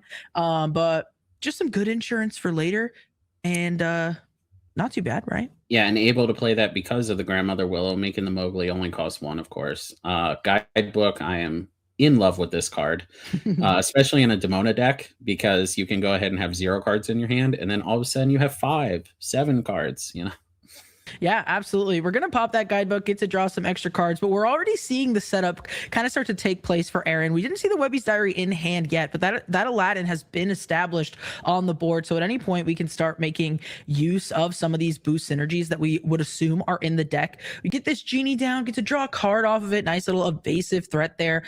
So we have a lot of little guys, but I think this Genie is going to start helping us push our advantage a little bit more, because this is something that we actually can start exerting, questing, and gaining lore with, whereas these other characters, we don't really want to exert them. I mean, maybe we could get some of the Tinkerbells off the board by doing so, but I think we might want to bide our time a little bit here. Yeah, I also, I'm not sure if Aaron is playing Headless Horseman, but I know a lot of Ruby and Amber decks are, and getting this Genie on the play is ideal. Well, I was going to say, because worst case scenario, get Horseman striked, but then they're playing off curve. Yeah, that's true. And the very Horseman important. Strikes, like such a great card, doing so much. So getting like a character like Genie off the board feels so good. And we get to draw a card with it. But like you said, we don't get to establish another character, but maybe that's okay. Just especially because with this boost mechanic. Yeah, with the board presence that we have. And yeah, this boost mechanic is super awesome. I love this Aladdin. When it has a card under it, I believe, your reckless characters gain exert to gain 1 lore. So might be seeing some reckless characters come out soon. Gonna go ahead and take that quest. We're saying fine, you can have it. Kidding. We're gonna Tigger. It's all part of the plan. The wonderful thing about Tigger is you can replay your Mowgli. And we are, because we know that we had so many actions in hand, but look at this, we've got even more. So now we've got to replay this Mowgli both times it hit. We knew it was going to hit the second time, but to get one of those Raging Storms, I don't think they had 2 originally. Maybe I'm misremembering, but regardless, like that's one of those threats gone. And it is a really expensive answer, but if they can get there, they can get there. So being able to slowly pull those out feels really, really good. Yeah, and drawing 2 Raging Storms has been pretty rough for Aaron here. It does feel bad this early. At least he has used all of his ink every turn, but then we're coming into a turn like this where he's playing nothing. Like this could very well be like a death knell for a deck like this. Even if we go on for many other turns, this could have been the turn that really solidified who won this game. Yeah, absolutely. And there she is. We just spoke about her, that Demona being played for 5 thanks to the Grandmother Willow. Oh, just absolutely brutal. I believe Aaron maybe only got to draw 1 card off of that. Yes. But I mean, looking at Oryx, I want to say, board here, it's just looking so strong. Oh my gosh, and all the things that we're finding underneath these cards too that are getting discarded because of that boost. Like Ohanamin's family, like sure, now that the Tinkerbells are left, you know, we wouldn't have been used to it, but in general, it's like a great card usually. So a lot of things just kind of being thrown away here. Also, I love, you know, so many people are afraid to cash in that Grandmother Willow. That Grandmother Willow was not only free, because he played 2 characters after he played a 3rd character after that. So it was more than free, and it got to banish a character. It did everything you ever wanted to do. People thought, I mean, Lantern wasn't played that much. You can see exactly the difference between even just a 1-2 character versus that. And this Maui keeping everything back. Yeah, absolutely. We find the Maui here, which feels pretty good if we can start to make some use of it. Thankfully, you know, our opponent isn't playing steel, so we're gonna hope, you know, that they can't just auto remove this Maui off the board. We gotta hope that it's gonna be able to force everything to stop questing into it unless we have, you know, a plan in place. So Oryx definitely not gonna be excited about this Maui Half Shark. Yeah, an evasive threat is like a start, but not really, right? Because this Maui can hit it all. Yeah, well, at least if, you know, now the Maui can't go sideways because we do have a Lanwi to support the Dumbo. Oryx deck probably also has 7 or 8 cards, 6 to 8 cards that just straight up banish the Maui. So pretty lucky of Aaron to like get a full turn with the Maui going. Now, if only you can find a way to exert something. Yeah, that would be the key here, right? That is definitely the key piece that we are missing. I'm trying to think of any exert effects that might be in the deck. I'm blanking personally. We do get to use this Della's. I mean, we draw a card, we get to gain a lore thanks to the Maui Half Shark. But I'm failing to see how we can really make great use of it. And yeah, you're right. In Amber, Amethyst, there are probably going to be things like World's Greatest Criminal Mind of our own that we can use. Looks like we used or rewrite history. Having to return a Tinkerbell. Yeah. Just to ink it. Super impact. But the or rewrite history is more valuable in the discard pile than the Tinkerbell is because, of course, we can return it with the Maui Half Shark. So although it is a sad play, we would have loved to see a lot more resistance coming from Aaron. It's a very good heads up play that a lot of people would have missed. Yeah, absolutely. Still think that looking at the lore, it's early days for sure, but I think the game feels a little like spiraling out of control here. Yeah, the CD is looking for a deal coming down. I mean, what do you do? Like you don't really want to continue to give your opponents cards. You kind of want to keep your board, but also, you know, you're in a real rock and a hard place situation here. Oryx may have wanted to even quest with Demona the turn prior because, you know, yeah, Aaron does get to return something, but at the effect of banishing his own Maui, and then he has such a little board presence. Not it today. You know, it is such a scary thing. You just never know, right? When it comes to Maui. Looks like we lost Willoughby's again. That's okay because the brains is here. She's the beauty. That's a joke, obviously.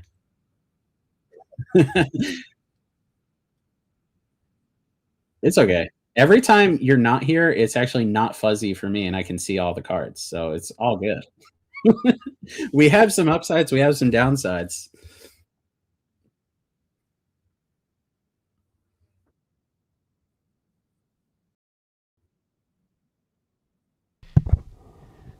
It's not like it's not putting you in. They can't hear you right now for some reason. When you refreshed, it's like you're not loading it. There we go. There we go. All right. Okay, we're in. Now they We're should be able to hear you. I'm sorry, guys. I'm getting too good by my internet. I don't know what's going on. I really do apologize to the folks at home. We're gonna try to make it happen. I don't know. I apologize to production, but Mr. Burns is the best, and he's gonna make this super awesome, even with me being super glitchy. One thing I do want to say, there's that I don't know if horseman you guys strike. heard it or not. Yeah, horseman strike, getting rid of that. I do think this is like over, even though the lore is so low. Yeah, I think the best shot Aaron had was getting to 8 ink before Oryx could have, accrued too much card advantage. But then, the third Mowgli, which of course is the second one, because one was returned to hand with Tigger, hitting another one of those Raging Storms, and then taking out the Maui Half Shark, so you can't even get it back. I think that it's pretty much, if this wasn't game 1, I might just scoop it up and go to, a game 3. But there is a lot of time on the clock. I do love this Scrooge, by the way. I'm so happy that it's seeing play. It's something that, like, I immediately was cutting Diablos, the 2-cost Ruby 2-quester, to play this Scrooge. Quests were 1 less, but you have so much more utility. I think, even in, of course, I'm talking about Ruby Amethyst. You don't see Diablo a lot in this deck. But Sky, of course, absolutely cooked me when I was playing dogs. All right. I was a hot dog at that point. Grilled me up with these Scrooges. There was nothing I could do. Yeah, Scrooge is a great card. It's kind of become a staple in a lot of, in any really Ruby list, like you were saying. And we've seen it do some really great things. I mean, even there, just like being able to tank some damage to allow that Ohana Means Family to refill our hand back up. Trying really hard to draw ourselves into some answers. Our ink is getting up there, so maybe we're getting closer to that board wipe. Library, on the other hand, not what we want to see, because then, we kind of have to deal with that and the characters at the same time.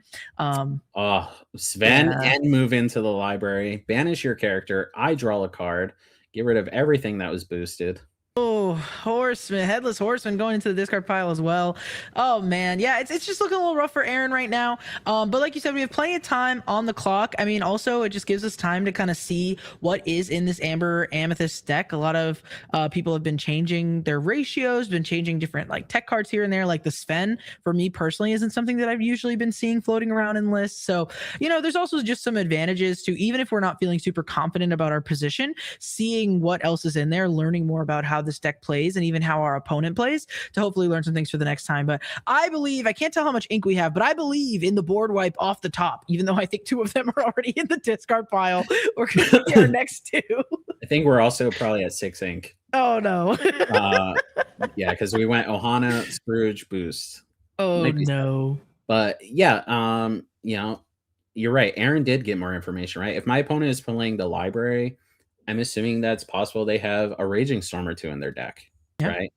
There are versions of this Amethyst Amber deck that don't do the whole protect the castle plan.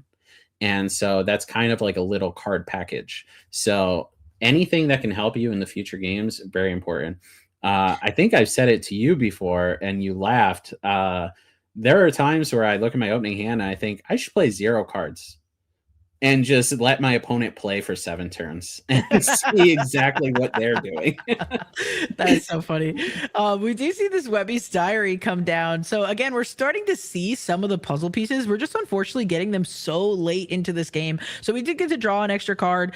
We had to pay for it, of course, does cost 1. But we got to draw a card off of boosting that Scrooge McDuck. We also, because we boosted that Scrooge McDuck, we get to start putting some damage on that library, kind of hoping to slow down, like you said, that protect the castle game plan. But it is looking a tad bit out of reach here. Man, the Sven's continuing to come in, move to the library, just Oryx getting everything he wants to see. Is that the third? Well, there's the Raging Storm off the top you're asking for. Oh, I think that's the third one in the discard pile, man. As he slams it into his discard pile.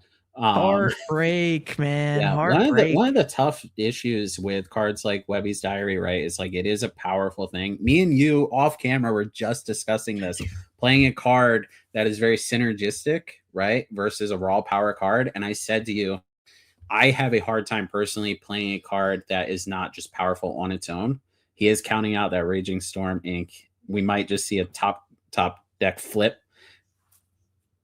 Do we get there? No, we got it. Oh, he's thinking. Hold on. But yeah, it's one of those things that if your deck is very synergistic, you have to draw your cards in a correct order for you to really get a good grasp on the game. Yeah, absolutely. And some people really enjoy that play style, for what it's worth. But yeah, Aaron, it's very rewarding. Yeah, for sure. Aaron having a mountain to climb here, having to do things like play this location and boost it just to draw a card off of the Webby's Diary. It's like way more expensive, a way more expensive way of drawing cards. You know, when you have everything on the board and you're able to just kind of boost all these things, have all these cards, play the Raging Storm, you know, like then it feels really, really good. But when you're in these situations where you're just kind of stuck, you're watching your opponent at 13 lore, what is it? 2 libraries, 4 characters on the board. I mean, it just hurts. But 40 minutes still left in this round. Like we said, gaining a ton of information, even like knowing, like you said, that this player is playing libraries tells us a lot about what to play around in the future. So I don't know. You know what's cool is like Oryx might have wanted to put the Demona in the library, right? Because if Aaron were to banish one of the other cards, the Demona's Stone by Day. Oh, it had Stone by Day anyway. But that's something people really want to think about going, you know, if they're going to take this deck to set championships, don't enable your opponent to lock down your characters with your own libraries. Yeah. So it does look like we're not going to be able to quest for game. We still have game on board, of course, because I believe we can quest these 3 characters to go up to 18. And then we have those libraries. So when we pass the turn, you know, if we can't get rid of all of the characters and both of the libraries, that's game.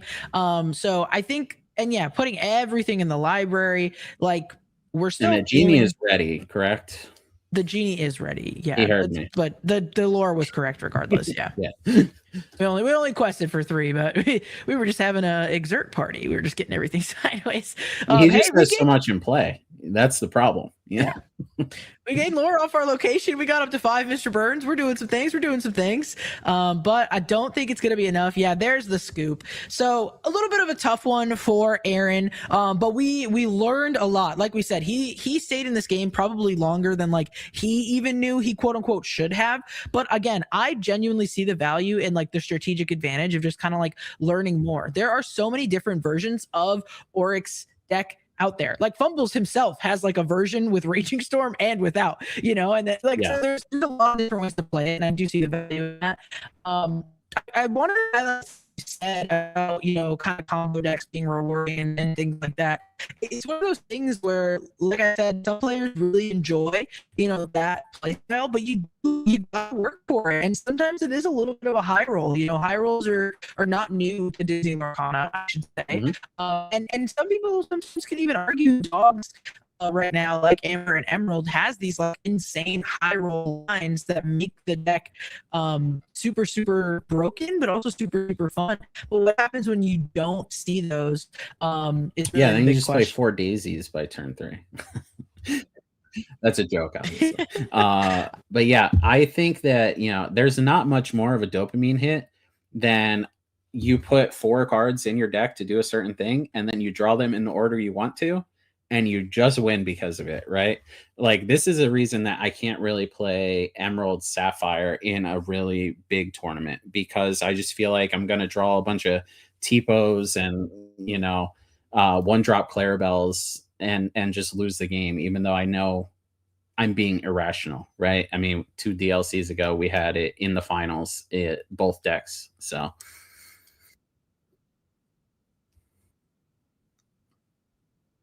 Oh, you got to keep talking. Oh, do I have to keep talking because Willoughby's is out again? It's okay. You know, the one time you use your fame and power to get me on here is the one time it backfires.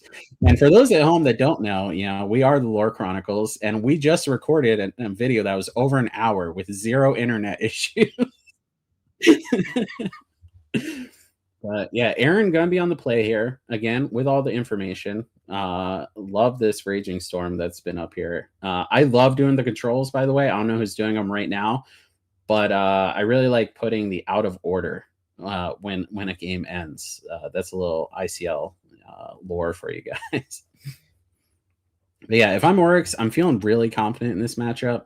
Aaron's deck does, you know, draw a decent amount of cards with the Webby's Diary, of course, but we're not really trying to quest early, and a lot of Aaron's plays are these big boosty, you know, high high strength and willpower characters, however, also high investment because you're going to be wanting to boost them every turn and stuff like that. It gives Oryx a long time to get to his Demonas, use all those Woodchuck guides, and then possibly his own Raging Storms if Aaron does get too far ahead. That is yet to be seen, just speculation. I know from playing in the ICL, this has always been an interesting dynamic. I had someone that wanted my deck in like 15 piles. All right, what's Aaron going to lead with? There we go. There's out of order. That's how you know the game is over. And when someone's taking too long, you put up TikTok. But inking a pirate's life, playing a Tinkerbell. God, I am so happy that there are 3/1 characters in the game now that are inkable and not reckless. So looking at you, Toby, looking at you, the cat. Speaking of cats, Cheshire Cat down. No 1-drop.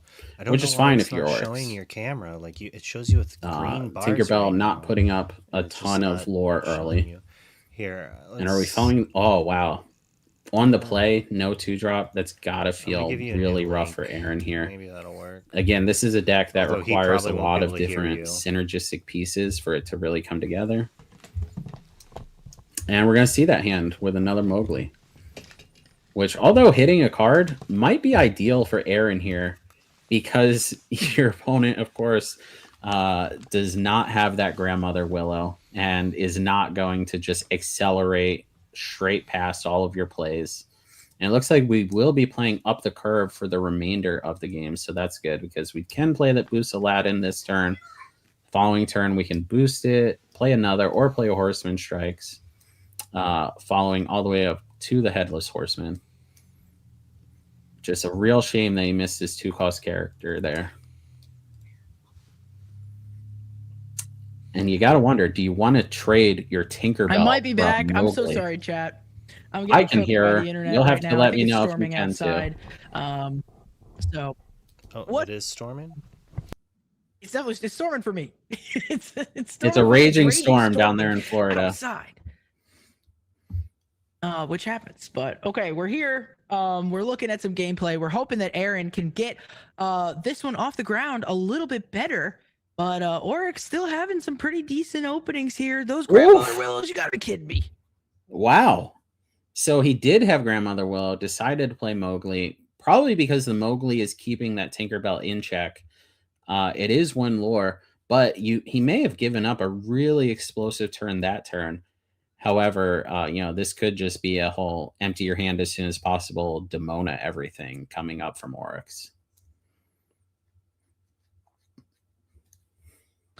Mr. Burns, I can't hear you. It's probably a me thing. So we're just going to do this thing where I'm going to stop talking when I see you talking. And you can talk when I stop talking. Chad, I'm so sorry. Luke, if you want to kick me out of here, you can take over. I'm going to give Burns a burner link and see if maybe the 2 burner links can talk to each other. Because it's like the burner links don't work with the permanent links. So let's try refreshing that, Dick. See if this works. So I'm going to hang up this call, right? Yeah. Okay. Goodbye. I'm so sorry, guys. I'm so sorry to Luke. Luke, kick me out at any time. I'm the one causing the issues. But we see the ethereal voice come down on the other side. Believe it or not, we're already up to 5 ink. Not really, but it's because we have those Grandmother Willows in play. So we get that Hades, and he is looking for a deal. Can you hear her now? And Aaron is gonna take. I think that is taking the deal, right? I think you say no deal, they get cards, and if you say yes deal, goes to the bottom of the deck. I don't know. Some people debate whether or not that's a yes or no. Regardless, ethereal voice gone. Okay, and we don't get to draw any cards off of that, so we're gonna hope to find something like a Webby's Diary or something like that, in order to start drawing some cards that way. I can hear you. I can't hear it. I'm so sorry. We see this at the force. I'm so sorry, chat. We see this at the force come down. See, this Wednesdays are cursed. Don't do Wednesday. And those horses are going to banish one of those willows. Get it out of here. We'll just take turns, Mr. Burns. If you can hear me, I'll just say everything you say is so smart. Great. I'm glad that she agrees that everything I say is so smart. Of course, you know, she is becoming the highlight of our relationship. She is the smart one now. I am of course her sidekick, and everyone knows that. So anyway, I'm assuming this Hades caused a real conundrum here, as it normally does. Just try refreshing again, Willow. See if you can hear after that. Perfect. I wanted to see exactly what her response would be to that. I told her to refresh. Yeah, chat. I hope you're clipping as much of this as possible, because this is what gets Try the using the main ICL. link. But yeah, like I was saying earlier, you know, Oryx deck just draws so many cards. It is like pretty unfair. It is, of course, slow, so it's tough, real tough against dogs. And by real tough, I mean like if your opponent's playing dogs, you should probably just leave. It's that tough. But every other matchup feels so good. Like I was so confident going into Ghent. You know, it did have a 5-minute matchup against dogs, unfortunately, that just sent me out of there. But as to be expected in this metagame, again, like I was saying earlier, in the ICL, though, permanent link. If the opponents are on dogs, only 33% chance you're running into it. So, and then this Scrooge's counting house, counting away, getting some boosties. Sorry, Katie's going to cease and desist me if I say that word 2 more times. Boosting everything here.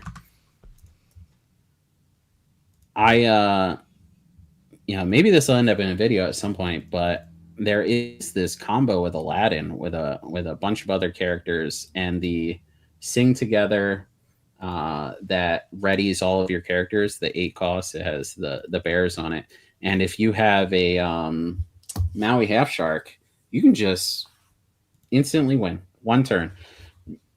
Use all these characters, gain 1 lore, challenge with half shark, return this, sing together.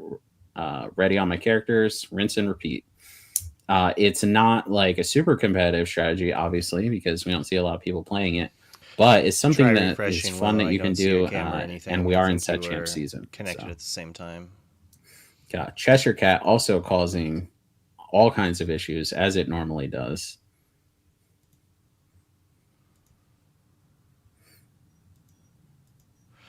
Oh my. Doing some thinking here.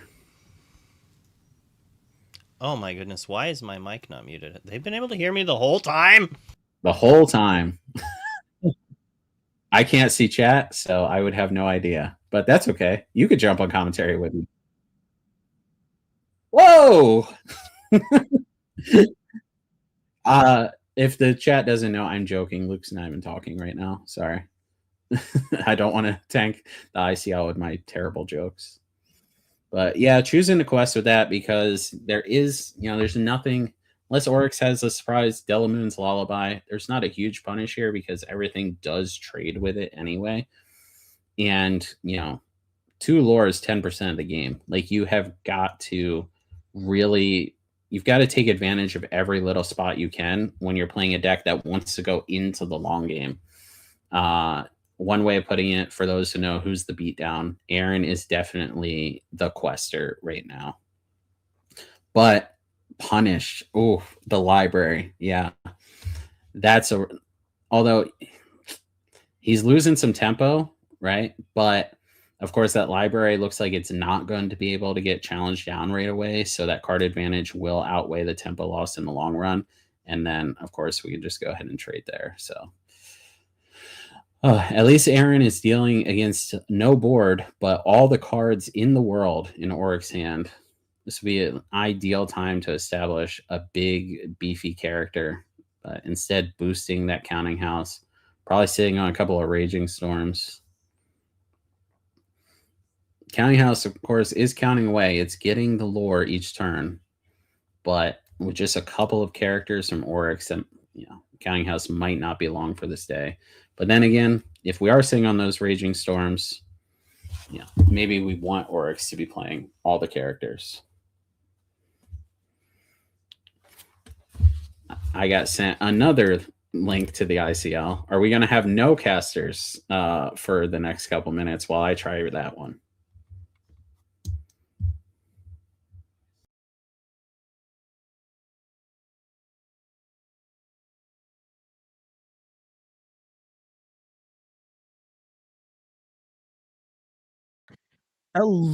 Hello, everyone. Maybe we are back. I can hear you as well. So hopefully we're making things happen. I'm so sorry. I don't know I'm getting 2-0'd, Luke's getting 2-0'd, everybody's getting 2-0'd. But you know who's not getting 2-0'd?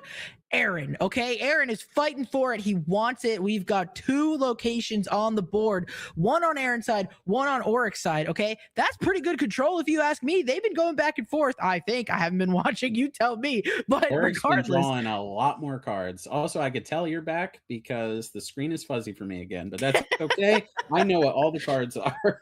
boom, there you go. So Yeah, thank you, production, of course. yeah, The shout illustrious out to Luke. Luke I keep telling him to Wonderland. jump in for me, and he's too kind. He's let me do it. He's let me duo the stream right now. But we're here. We got that Sven on the library, and it's put some damage on to that Scrooge location there. Boom though, look at that! Right when you need it, Horseman is striking. Yeah, the library though, keeping the card parity. Oh, Yeah. could you imagine if Ohana could heal locations right now?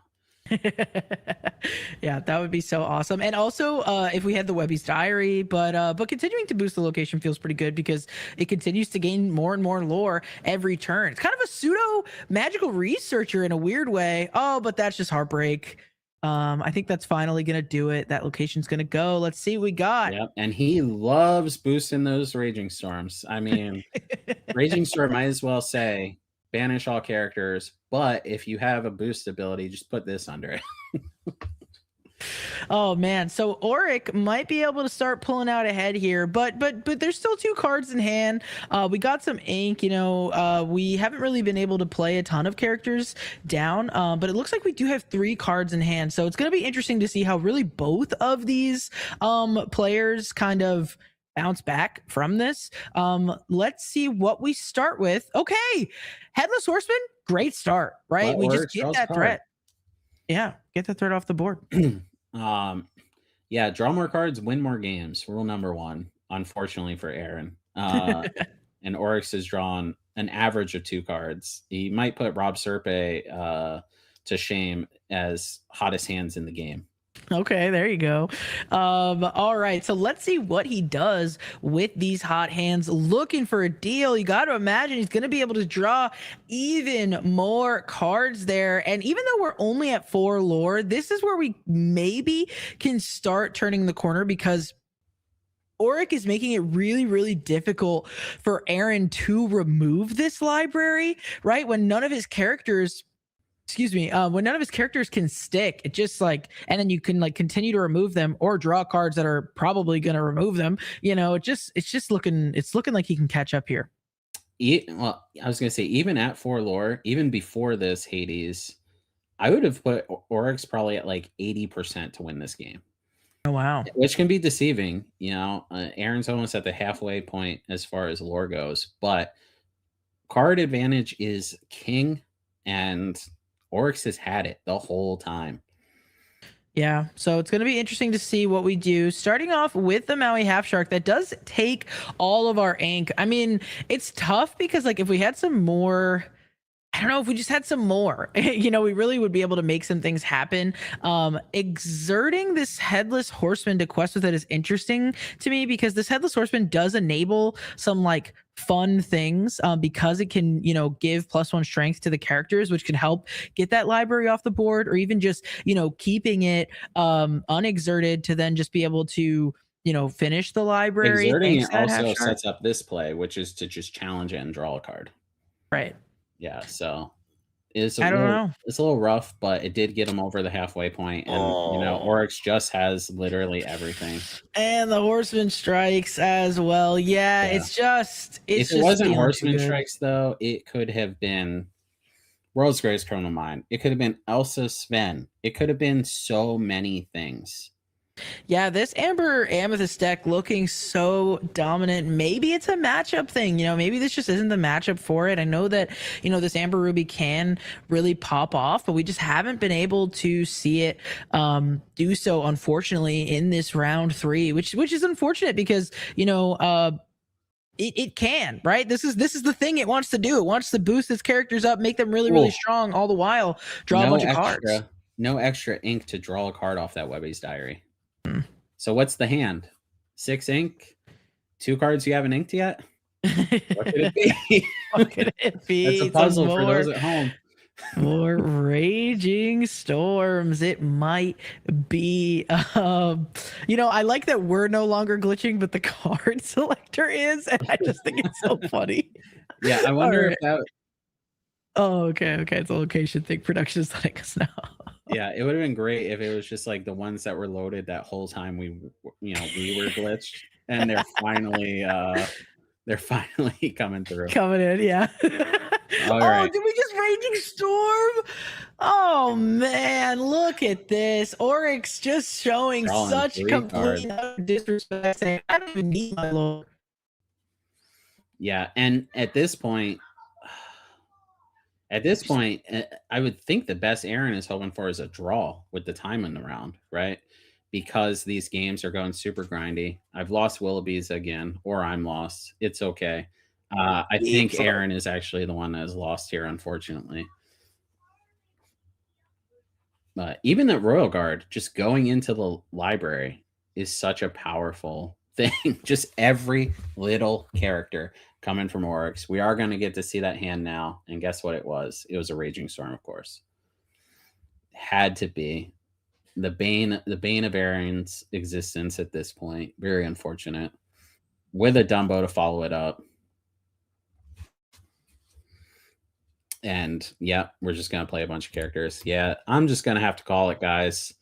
It's okay. We don't have Willoughby's for the sign off, but it's okay. I'll sign off for us. This has been fun, by the way. Thank you. Thank you, Wonderland.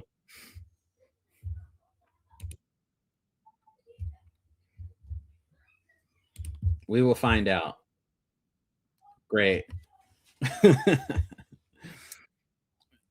Yeah, trying to put up a little bit of resistance with this horseman, but really, it's just the writing's got to be on the wall. It's unfortunate.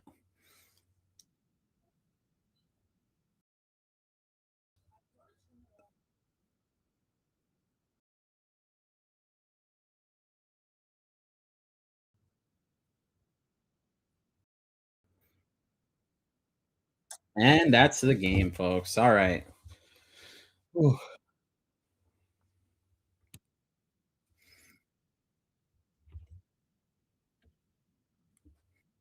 We are, of course, trying to get Willoughby's back in here.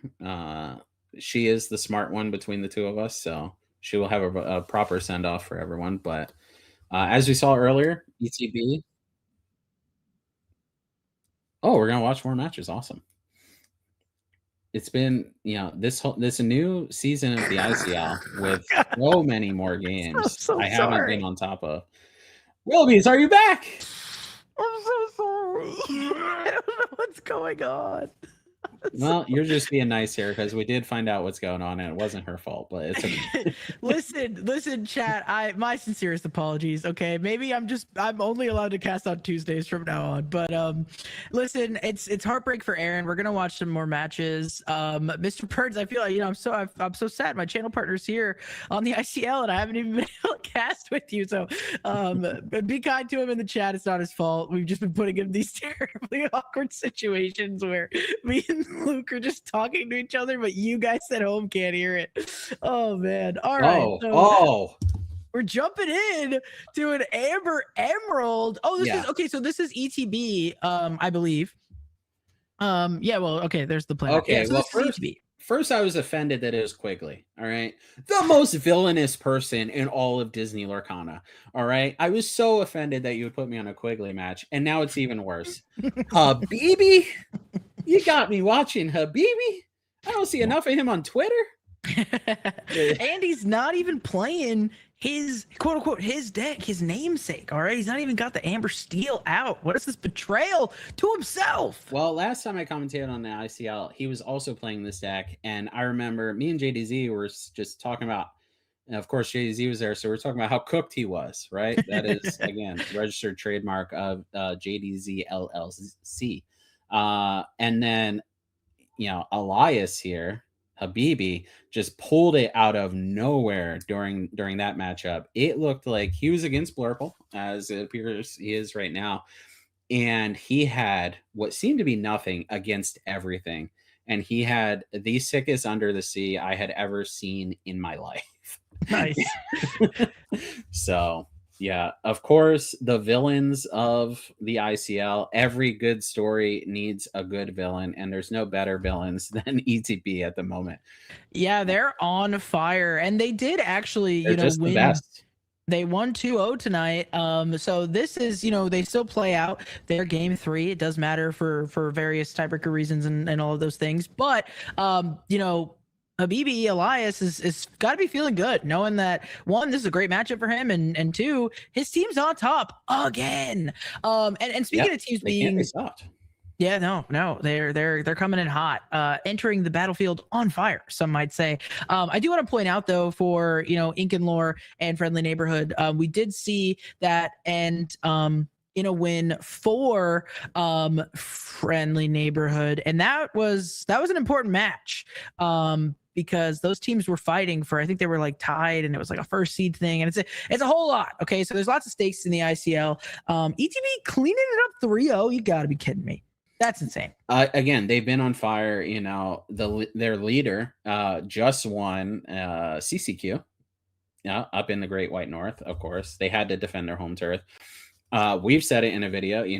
There was that whole debate on which region is the best, and if you ask Habibi, all of Canada is the best by far. And when I say by far, I mean like they're 100. The next closest is 60%. And I believe them. If you look at the ICL record, I believe them. They just can't be stopped. And we're going into another one, looking at RMB versus Chase. A backwards lounger. A backwards lounger. Is he backwards for you? Yeah. Perfect. No, this is great. So we have Mr. Bald himself, RMB. Oh, we should have left Chase Flip. And my only regret tonight is that Braden is not the one on the matchup right now.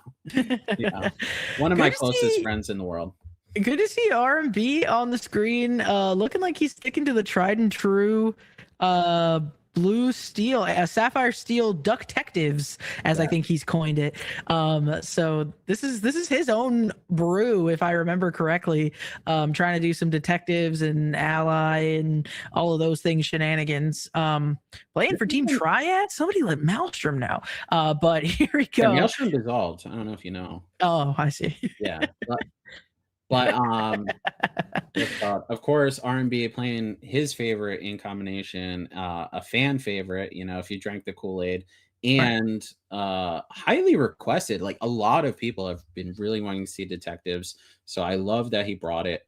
His ceiling fan is, of course, 2-0ing me right now because I could tell from his discard pile that he does have a ceiling fan on. What is it, like strobe warning for the folks? Yes.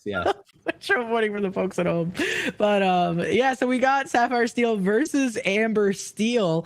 Amber Steel, something we're super familiar with. Sapphire Steel, a little bit of a different strategy that players aren't going to be as familiar with. So we'll try to inform you of what's going on as we see them happening. But Chase feeling great, getting a dock here. And looking like. Oh, sorry. Yeah. No, go ahead, please. I do love this Darkwing Duck, by the way. I believe it's Drake Mallard. Yeah, Drake Mallard, yeah. I'm not too up to date on the subtypes and all, but 4-1, 4-2 with Ward.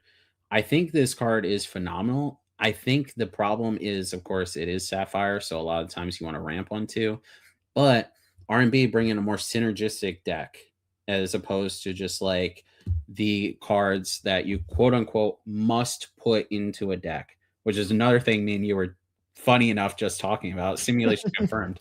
It's like he's proving, right? I mean, he's won a game at least so far. We haven't been here for the whole match. He is proving that like you can go off the beaten path and be successful with it.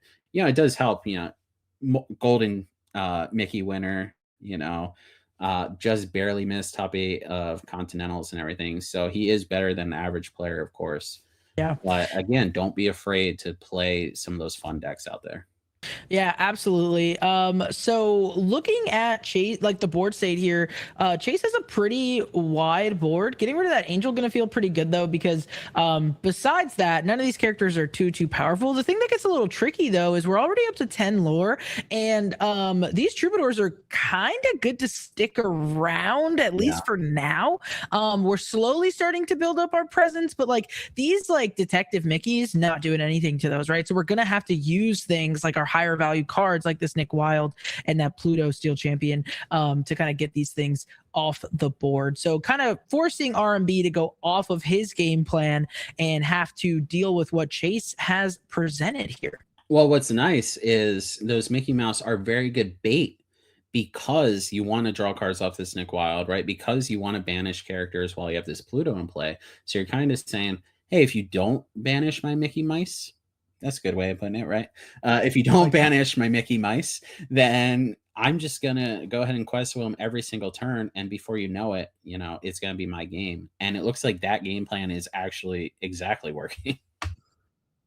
Yeah, this has stopped Chase from exerting these characters, even though we're all the way up to 10 lore. So we're halfway there. We got like 6 lore on the board, but keeping him off of it there. So we do see Ink Runner coming in, and then we're playing some other cards, one of which gonna be and a Darkwing Duck, of course. Hops and a Darkwing Duck, of course. There's so many Judies in this deck, and they all do different things. This one, I think, is the one that gives resist. All right, I'm not going to bail you out of this one. So I'm a terrible partner. Okay. One thing I really liked about R&B's board that we didn't get to really speak about is like it was so angel proof, right? The Darkwing Duck, of course, had ward. The Mickey Mice had 3 willpower, right? I think the Judy Hops gives +2 an alert or something like that, by the way. If I'm glitching, can you still hear me? Yeah, and R&B, basically saying to his opponent without saying it, like, you're gonna have to turn sideways at some point. You can't just sit there and build up to 20 because I am building up so much faster than you. Oh, he hurled his Thunderbolt. Amazing card for Chase to draw there. Or maybe he was sandbagging a little bit.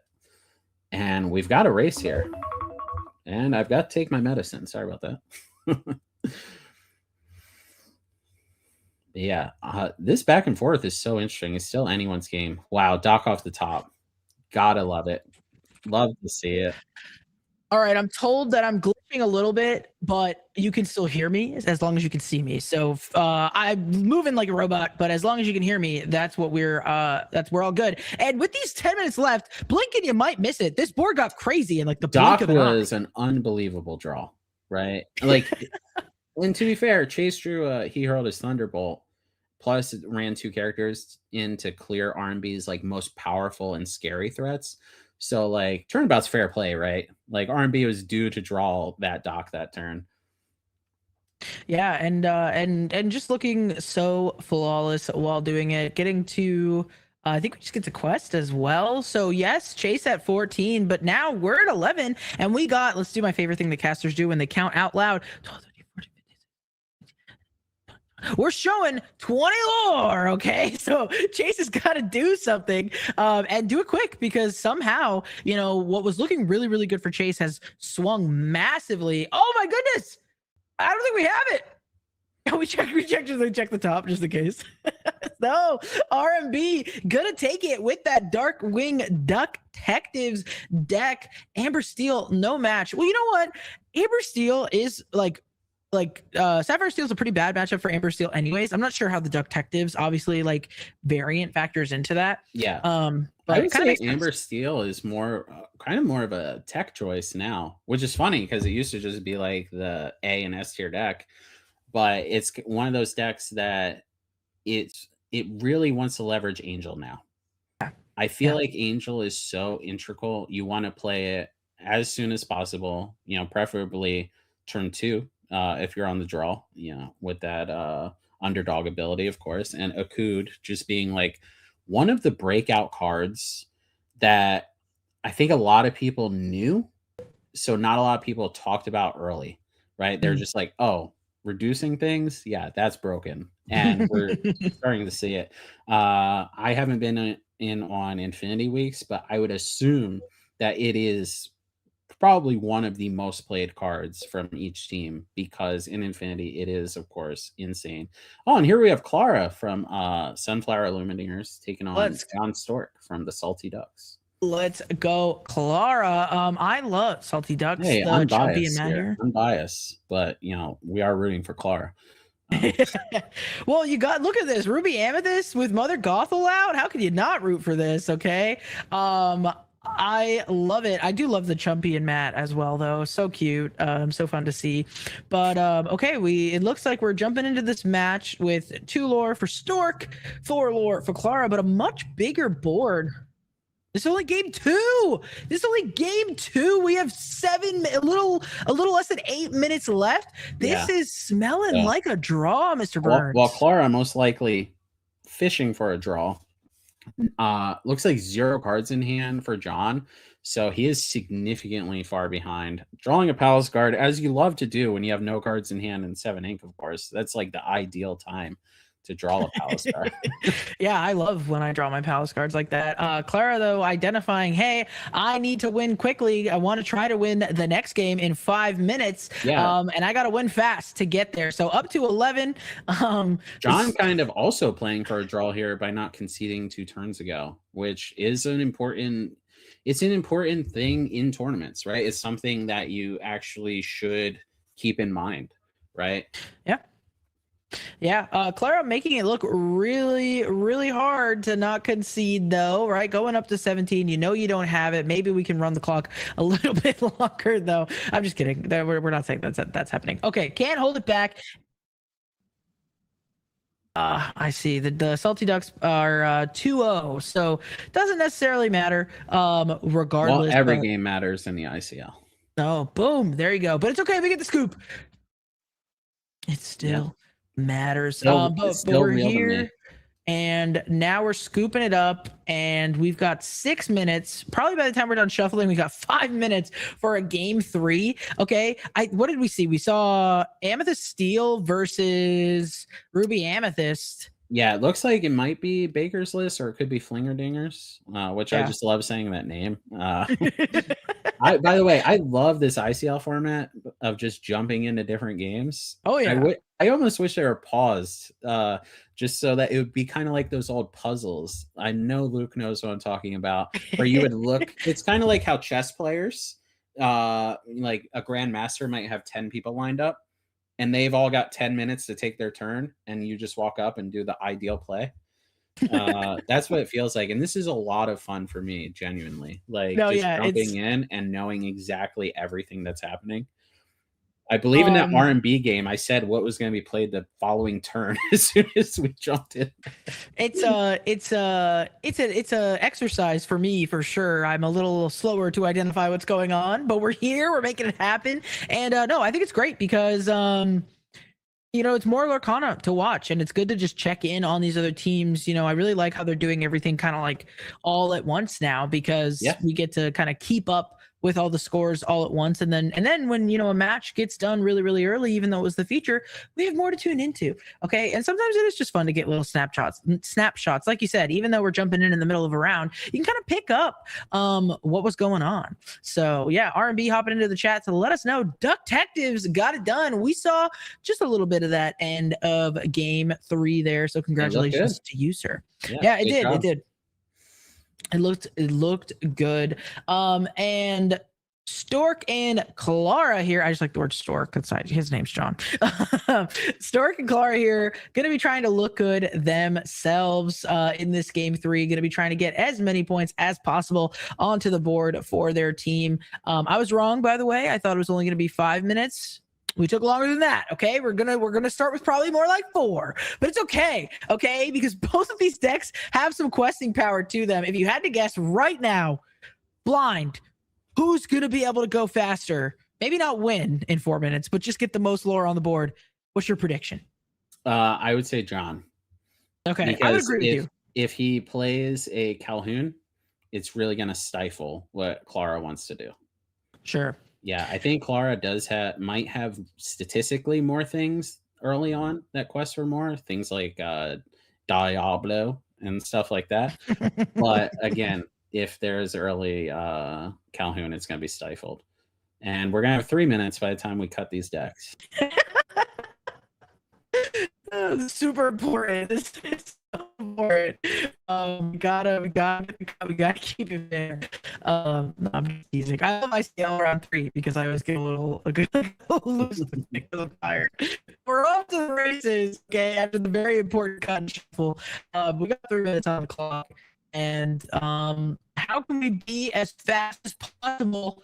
Let's see it. It's gonna be the Captain Hook. Yeah, I was gonna say maybe John wanted to go go second. Of course, the Tinkerbell. Okay, I was gonna say, of course, the Tinkerbell would stifle that, but if I was a half a second faster talking, I would genuinely sound like the smartest person on earth. Well, Yeah, there's the and I'd Christopher be questing with Robin. this So Captain we're Hook playing here. this one. You know, I would assume not questing with it means that you're gonna have a strength of a Raging Fire in your hand, right? So that's kind of a giveaway. But worst case scenario, you're trading your 1-drop for the 1-drop that, you know, is also just keeping your other stuff at bay. You're also just letting Clara get a lore.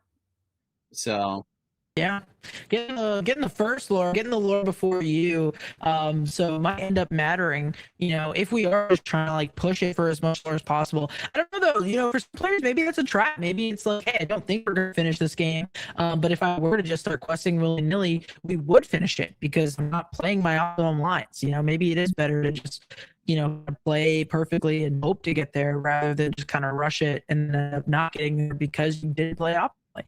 So. We're gonna go ahead and boost the Scrooge McDuck. I would imagine we're just questing though. Well, we quest I with don't know. I Scrooge. mean, the Cheshire Cat makes the it a little Cheshire weird. Cat, yeah, we can't quest with the Tinkerbell. I think we could have quested with Christopher Robin last turn though, because if the Scrooge takes it out, then your Captain Hook just hits that back, and your Cheshire Cat's leaving everything else at bay. Especially if you are someone that wants to like strength right now. If you use the cat to strength, then it's just going to get taken out, or you're going to have to take out the Scrooge anyway. Yeah, it was pretty obvious they had We strength do in have it. something hand. We need to do a video on that, how people predict, what the opponent is doing. There's certain things, no matter what card game you play, there's certain things that your opponent unknowingly tells you with every single play that they make, right? Yeah, absolutely. So getting good use out of that strike there, getting the Scrooge McDuck off of the board. 50 seconds left on the clock. I mean, just on like board presence alone, Salty Ducks looking pretty strong. But this power line is a singer, so there's got to be things in this deck that we can, hopefully try to do. Yeah, marching off to battle comes to mind. Not Yeah. very helpful right now, of course. Bee King Undisputed. Oh, Whoa! Willie the Giant. Clara's got all kinds of cool things in this deck. Look at this card coming down. Yeah, she left her proxy in. I'm just kidding. Willie the Giant is awesome. Of course, 4 cost 7/7 boost 3 quest for 2 cannot quest or challenge unless a card was put under it. Doesn't mean you had to activate the boost, right? You could play something like Lonely Grave, banish one of your own characters, boost that Willie the Giant. Willie the Giant is almost always going to be a 2 or a 3 for 1 naturally. So pretty interesting card. And we do see this Elsa Fifth Spirit come down, gonna exert that giant there, which is crazy. Yeah, interesting. We could have exerted Power Line, right, and just straight up challenged it. But I think we're going to strength the giant and then maybe Captain Hook it. Yeah, looks like it. Okay, because normally that is not something you want to tussle with, right? Giants are pretty big. Yeah, some might say. What's great? What's great about like playing an off meta card is people are just not practiced against it, right? And people have such a fear of the unknown. And by the way, we are at negative 42 seconds. Just so if anyone's wondering. But we could go. We could just go for funsies. People have let him play it out. People have such a fear of the unknown that like it's kind of like a lightning rod, right? Because you're like, why would that be in their deck? They must have something I'm not thinking of. Yeah. You heard it here first, folks. Put 60 random cards in your deck, and your opponent will be so lost trying to figure it out that you might just sneak the win. I'm just kidding. I'm sure Clara has really cool synergies that we just haven't been able to see. We're playing a Hades. So I think production had an update about the time. Are they in turns, or was there an extension? They might have had a judge call. As long as they're playing, we're going to talk though. So. Oh yeah. Good. But yeah. What do you think we target here with this Hades? Oh, I would say the genie. Unless we're going to Headless Horseman soon, I would say the genie. But the Cheshire Cat is technically the best card on the opponent's board. So you gotta go back and forth. The Cheshire Cat though does set up certain other plays in your deck. Like, we did RAC and Milan Shift Gone. But there are certain things that you would want to just get rid of the evasives because you're almost always winning the ground battles with Clara's deck. And I did get a note from production. So this is going to result in a draw, but don't go anywhere, Illumineers, because they are going to play this out for fun.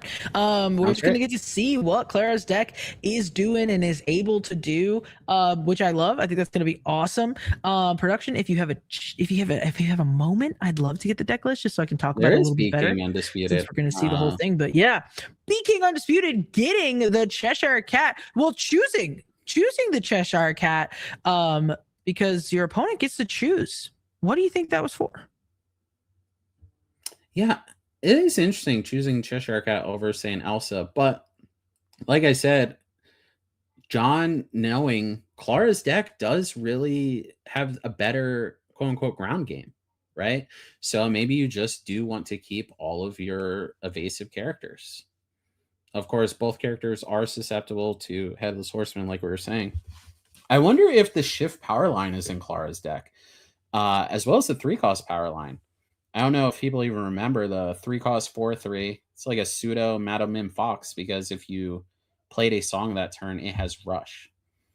So you really want to curve a 2-cost power line, sing something.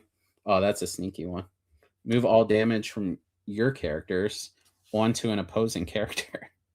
Yeah, I tried to get the deck list pulled up, and it is 2-0ing my internet. So sorry, chat. Maybe I shouldn't do that. But it's cool to see like new things being tried in the ICL. It's one of the things I love about it so much. John Stark also want to note saw a lot of those strengths in this early game, but is notably going to be running low on them, right? So Clara might actually have a chance to kind of start coming back, depending on the kind of draws that we're able to see and how many cards are in John's hand. I think Hades really turned the tide for her. Yeah. I have a hard time letting my opponent draw off the Hades. I don't know if I'm just flat out wrong, but I just feel like there's so many highly effective cards now in the game of Disney Larcana that 2 cards on average is just better than the card that I've already dedicated to play. Again, that could be wrong. But it could also just be I'm going by the feels. Also, you asked who would have more lore when time ran out, and I said John, and I was correct, even though Clara is winning this game right now.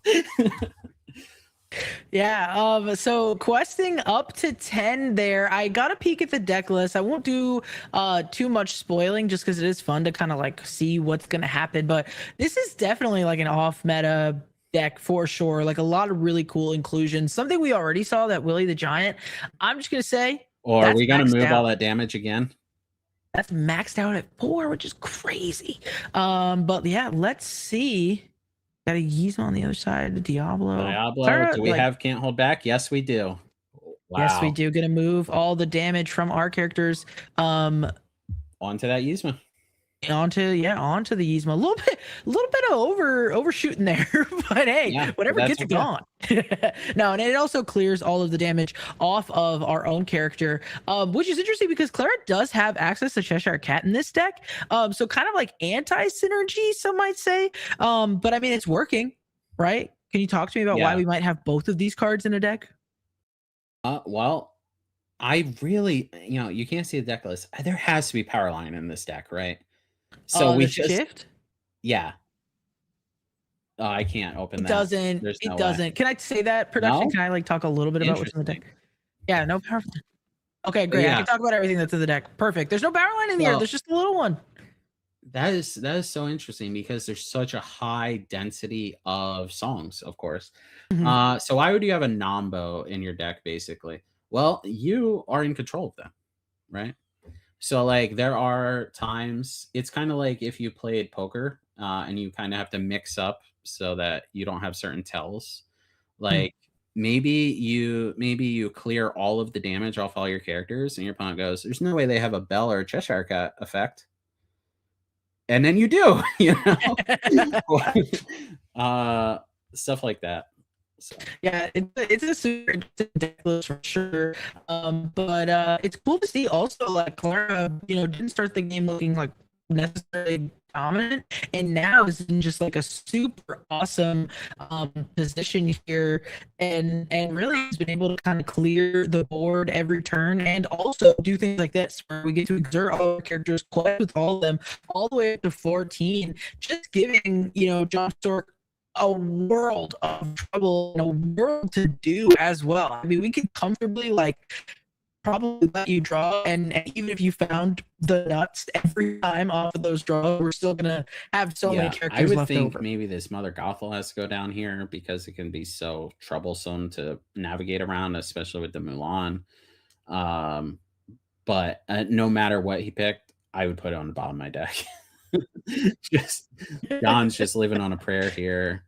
Demona might be his only way back into it, but if he top decks one, he can't even play it unless he drew 2 cards at once. So yeah, it's a rough one.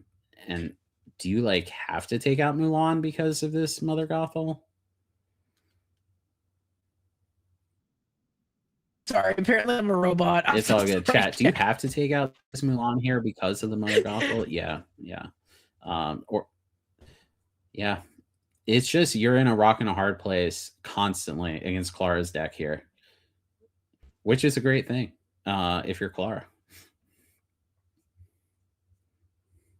Sneaking all the way up to 14. I say sneaking. She's been questing with everything every turn. But again, she was at, I think, 1 when he was at 7. So contemplating 18.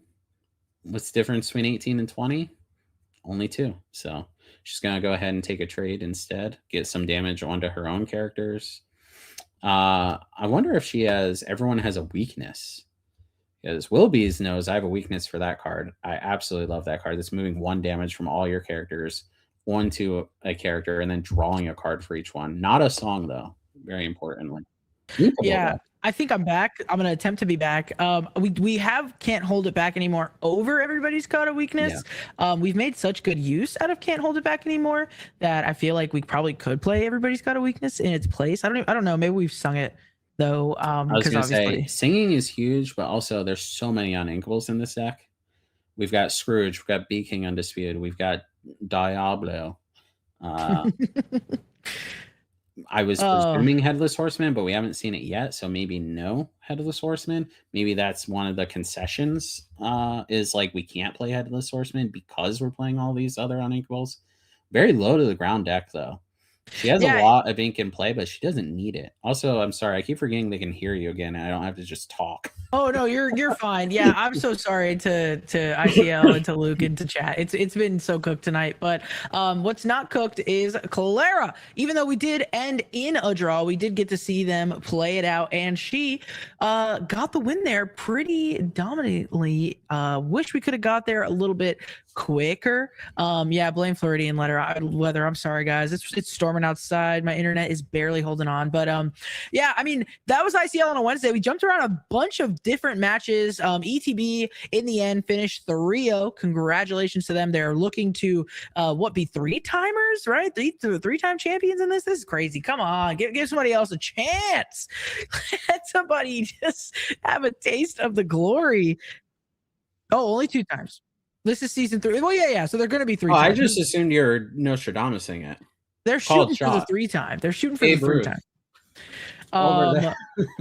But I think that's it. We got to be out of matches now, right, guys? Surely we're out of matches.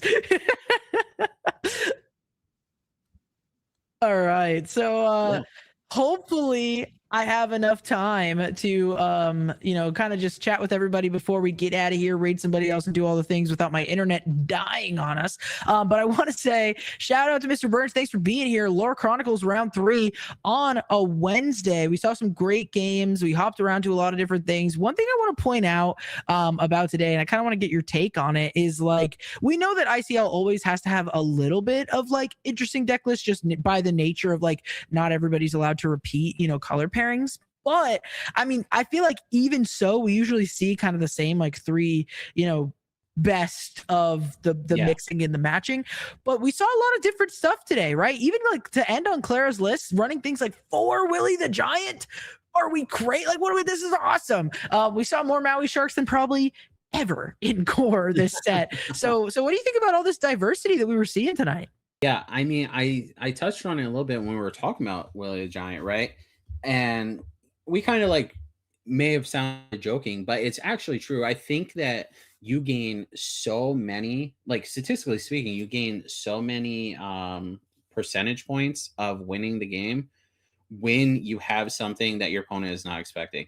And I think that has been historically true, which is a fantastic thing about Disney Lorcana, especially if it's a card that's inkable. Because, what's the worst case scenario? It doesn't work out the way you wanted it to, and you ink it and you play the other cards in your deck, right? So I think that's fantastic. And like you're saying, I've competed season 1 and 2. I think I competed the most out of anyone. And when I was, with Villain Club, Wochuk, shout out to Wochuk, would actually give us a full rundown every week of like, okay, this is the team that we're playing against. These are the 3 people I think they're going to put forward, and these are the decks that they have played historically. And almost every week we lined up where we wanted to line up, and it worked out amazing. We made like top 4. So I think that mixing it up also gets rid of some of that, because like this is obviously something that we want people, well, I say we as if I own it, that Wonderland and that and all of production would love for people to just look forward to and have a lot of fun. But we have spoken on the fact that there is one more DLC coming up. It is Brazil. Past that, I would say the ICL is the premier place to see high quality Disney Lorcana. And that's what people want to see. And what do people love to see on production? They love to see decks win, like R&B's deck, like Clara's deck, right? Like all of the great decks that, some of the best players in the world are here in the ICL are cooking up. Yeah, absolutely. And one of the great things about the ICL this season, I mean, we talk about it, every single week, is it's not just core this time. We're doing core and infinity. And as we get closer to that Indianapolis DLC, which is infinity format, we're going to have more and more infinity weeks on the ICL. So yeah, we're back to core. But that's a good thing, right? For the folks at home, hopefully we got some ideas for set championships. Those run through the end of the month, right? Like, why not sleeve up your Willie the Giants, right? Like Clara made it look awesome, but then as you continue to come back here, we're going to hopefully show you what these pro players are cooking up for infinity. And that's a format where, you can just kind of pick any color pairing and make it awesome. And we don't have a lot of like substantial data for infinity so far. So ICL, like you said, with these top level players, golden Mickey winners left and right on a lot of these teams, are going to be giving us ideas and really shaping the meta. So this is always the place to be. We appreciate you all being here with us. I'm not saying we're done yet. We'll finish whenever production says we're done. But Mr. we didn't even shout out the judges yet. Oh, we're done? We're done?